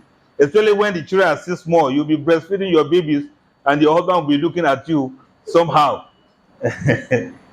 Give him some share of it. It's not haram for him to also have a taste of what the milk is like. Many of the mothers, they get too attached to their sons that they make the husband to feel that way. It is not nice to treat a man badly like that. So let the women please fear Allah and take it easy. A man that is jealous of that, I like that kind of a man. It's okay for him to be jealous because you people are going to take his rights away from him if care is not taken. So let him fight for his rights. Let his son know that, look, you are my son. This is my wife. Your mother. She might be your mother, but she's my wife. And so discipline your son to excuse you. Yes, let them go and be watching TV and spend quality time with the wife. Discipline your son to give you that privacy. Like in Surah An-Nur, where they are even supposed to knock. The boys are supposed to knock, the girls to knock before they enter where you and the mother is. Surah An-Nur, thank you, Sheikh. So please, let's observe the tenets of Islam and let the women stop being so emotional with their children. Please, men, ensure that you practice Sharia in your home so that they will not take your wife away from you. Sheikh, please, what is your opinion on getting fatwa from the artificial intelligence? Well, I don't know a lot about that. There are some fatwa that, because it's the word of AI, I cannot say it can't, because nowadays things have gone very, very far. Rather than condemn it, I want the scholars to come together and be the ones that will put the information into the AI. That's number one.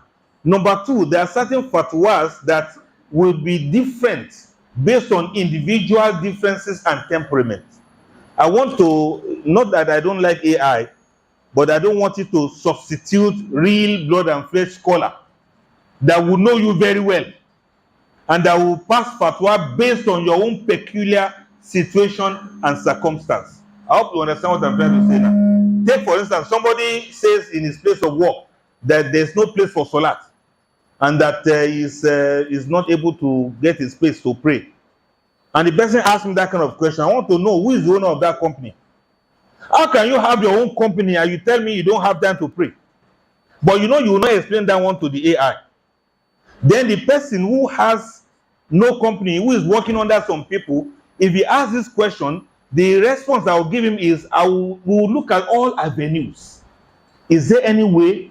Can you talk to your boss? Have you discussed with your co-workers? Are you the only Muslim there? Is there any particular way you can organize your shifting so that you have at least 10 minutes to pray? We can look for the solution together, but AI may not be able to do that.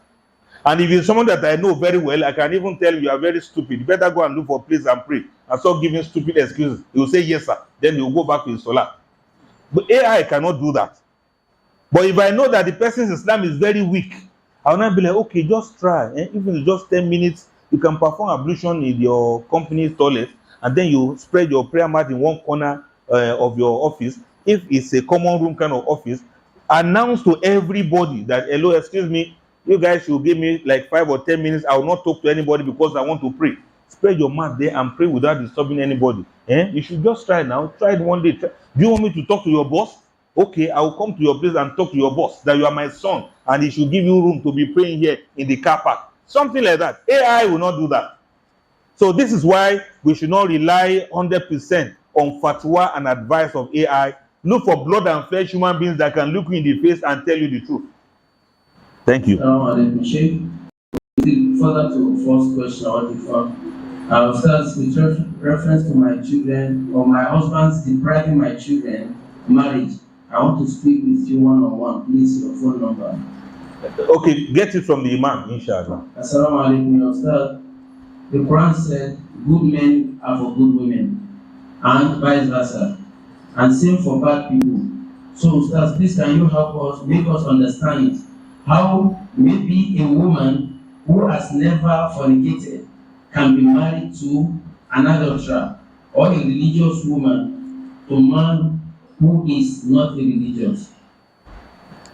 The way the society has been formulated now makes it difficult for people to be able to get people of their choices.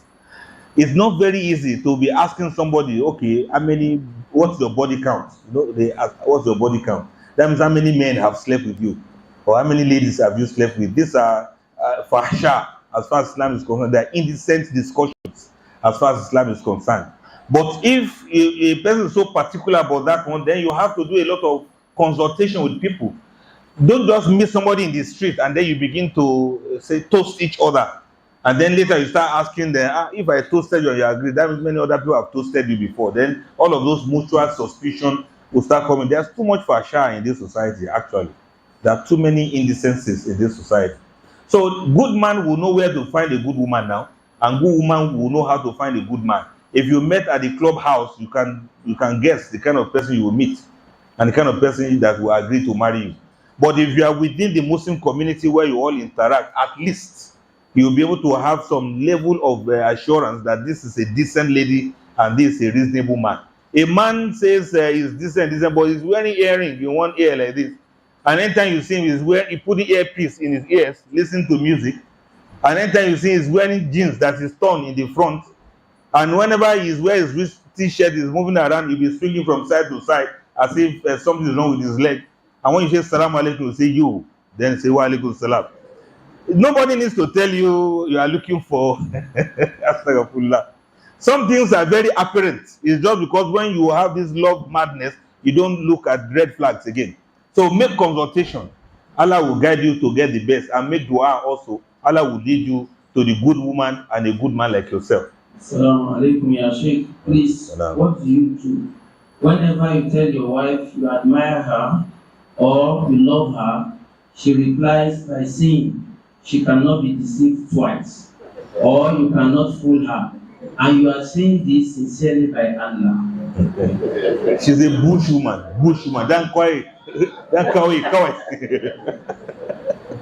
She's a bush woman. She doesn't know all of those romance things, and then she's carrying her past life into the present marriage. Madam, you not enjoy a marriage that way. Just chill. Please, this man, don't deter, don't stop doing it. Keep doing that to her. Maybe if Allah will have mercy on you, Allah will give you ability to marry another wife that will be her food. But for this one, don't give up on her. Even if she doesn't say, honestly, truly, some women would die before they say I love you to their husband. Even if you say I love you, she doesn't even know how to say it. It's not sweet in her mouth. You know, there's a way you say something and it's like, okay, yes, it's a nice one. But it will be awkward in her mouth. I love you. She will say it as if she's quarreling with you. I love you. Some men are really suffering. Our heart goes out to you. May Allah help you. May Allah rescue you. This man that is in trouble, may Allah save you from this problem and this fitna. Please accept this as trial from Almighty Allah. Inna lillahi wa inna ilayhi raji'un.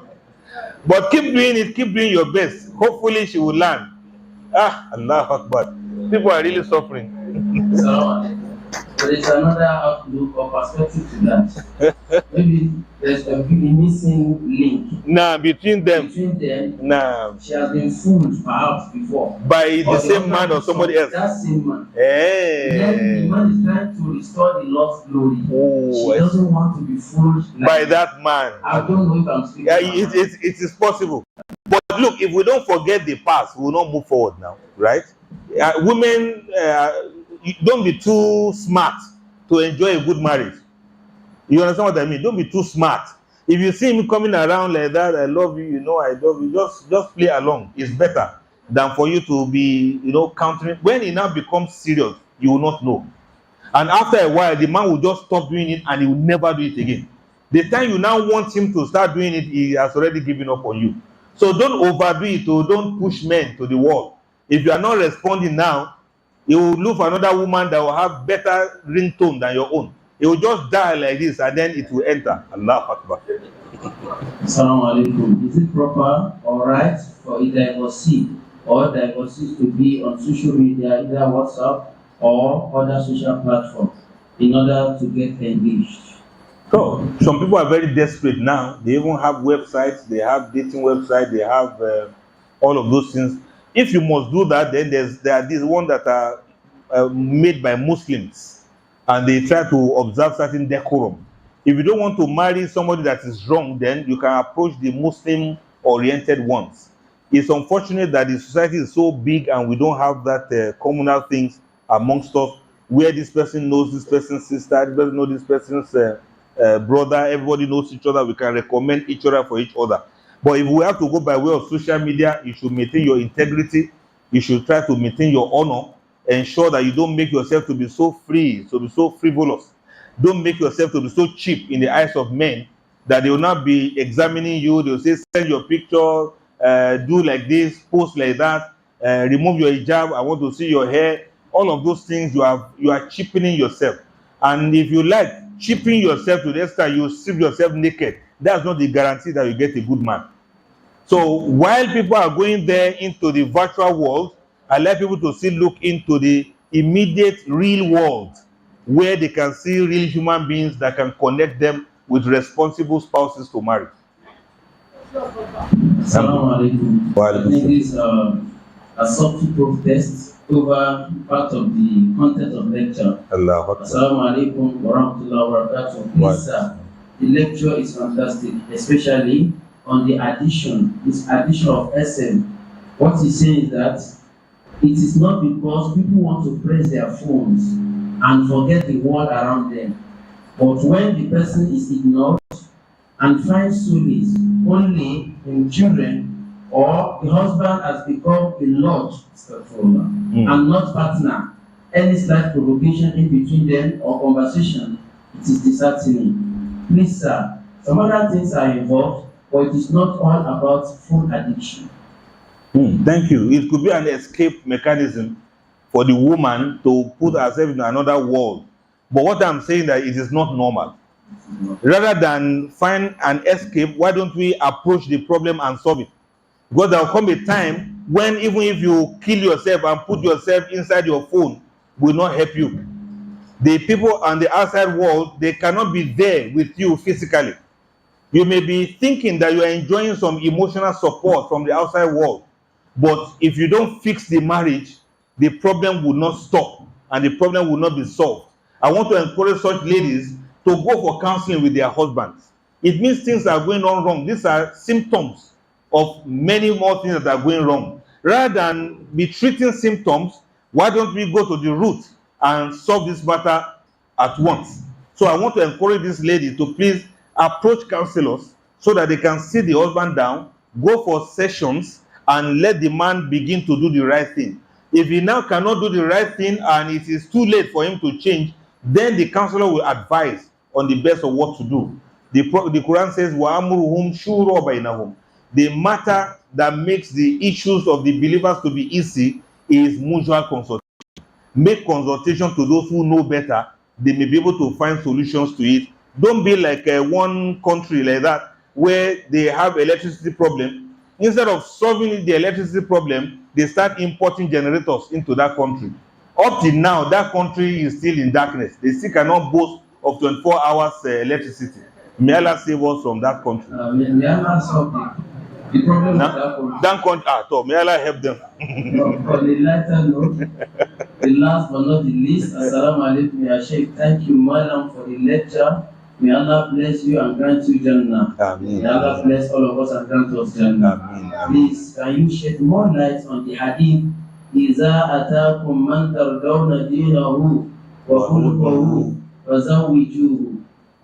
I've mentioned that in the passing, right? So that the person will also know that we didn't abandon this. Okay, Alhamdulillah. It's important that the person asks, but what I want to say, in addition to what we have said earlier on, is don't forget, marriage is a complicated thing, although it is very simple. But let us try to go by the Sunnah. Let us understand the Sunnah and interpret it well to our own advantage. I sent Rasulullah and I said the Quran to explain everything to us, and the source of guidance and mercy for the whole of the universe. Let everybody try. Allah may make an injunction or a recommendation. Let us still use our sense eventually to see that, okay, this person's religiosity is in order. This person's character is in order. If there are some other factors that may counter these two, let us not ignore it. They call it red flag. These things are very important. Make mutual consultation with others that know better. And فَإِذَا أَزَمْتُمْ, when you have finally decided on what to do, فَتَوَكَّلْ عَلَى اللَّهِ, then you put your trust in Almighty Allah. Marriage, you cannot get it 100%. Sometimes it's like black market. Sometimes you are blessed. Sometimes you make mistakes. But real marriages are not perfect. And perfect marriages are not real. Real marriages are not perfect, and perfect marriages are not real. Whatever thing you find in it, be patient, make amendments, make reparation, make corrections, and continue to move on. Forgive each other for what you have done in the past, and continue to move on. Every day we offend each other, we repent, and then we ask each other's forgiveness, and we improve and grow. Marriage is all about growth. You cannot get it all 100% correct. May Allah make it easy for all of us. Alhamdulillah Rabbil Alameen. The time is well spent. May Allah count every second spent here by every one of us to make us, inshallah, into Al-Jannah to Firdaus. It is my singular honor and privilege to call on the chairman of the executive members and, by extension, the chairman of Muslim Community Cited Estate in Bora to just, if one, because of time of Salah, just one statement to appreciate our lecturer and then to present this token from the Muslim community, while our elder on the side of the Shura will appreciate even a vote of remark, vote of thanks, and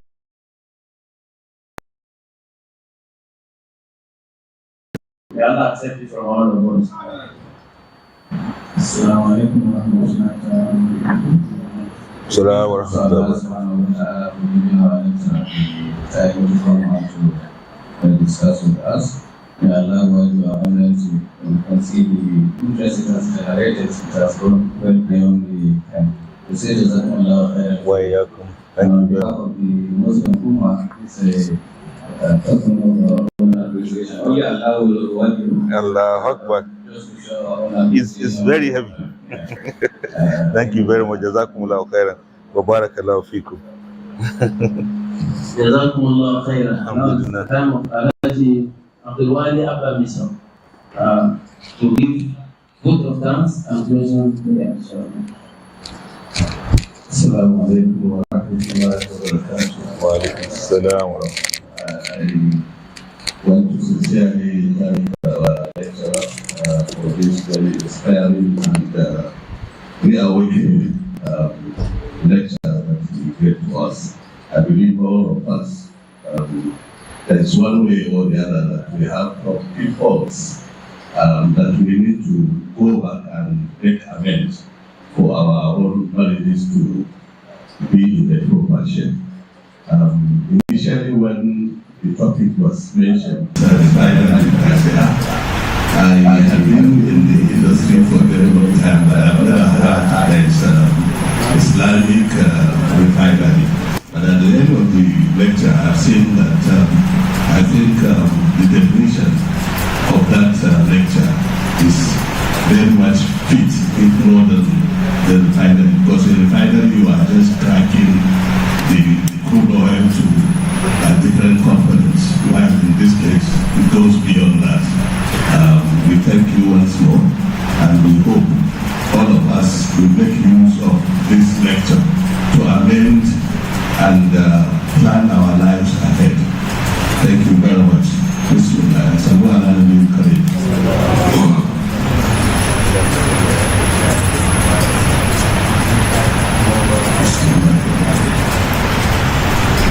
الله أحد الله الصمد لم يلد ولم يولد ولم يكن له كفوا أحد. الحمد لله رب العالمين الرحمن الرحيم مالك يوم الدين إياك نعبد وإياك نستعين اهدنا الصراط المستقيم صراط الذين أنعمت عليهم غير المغضوب عليهم ولا الضالين. سبحان ربك رب العزة عما يصفون وسلام على المرسلين والحمد لله رب العالمين. جزاكم الله خيرا. الأذان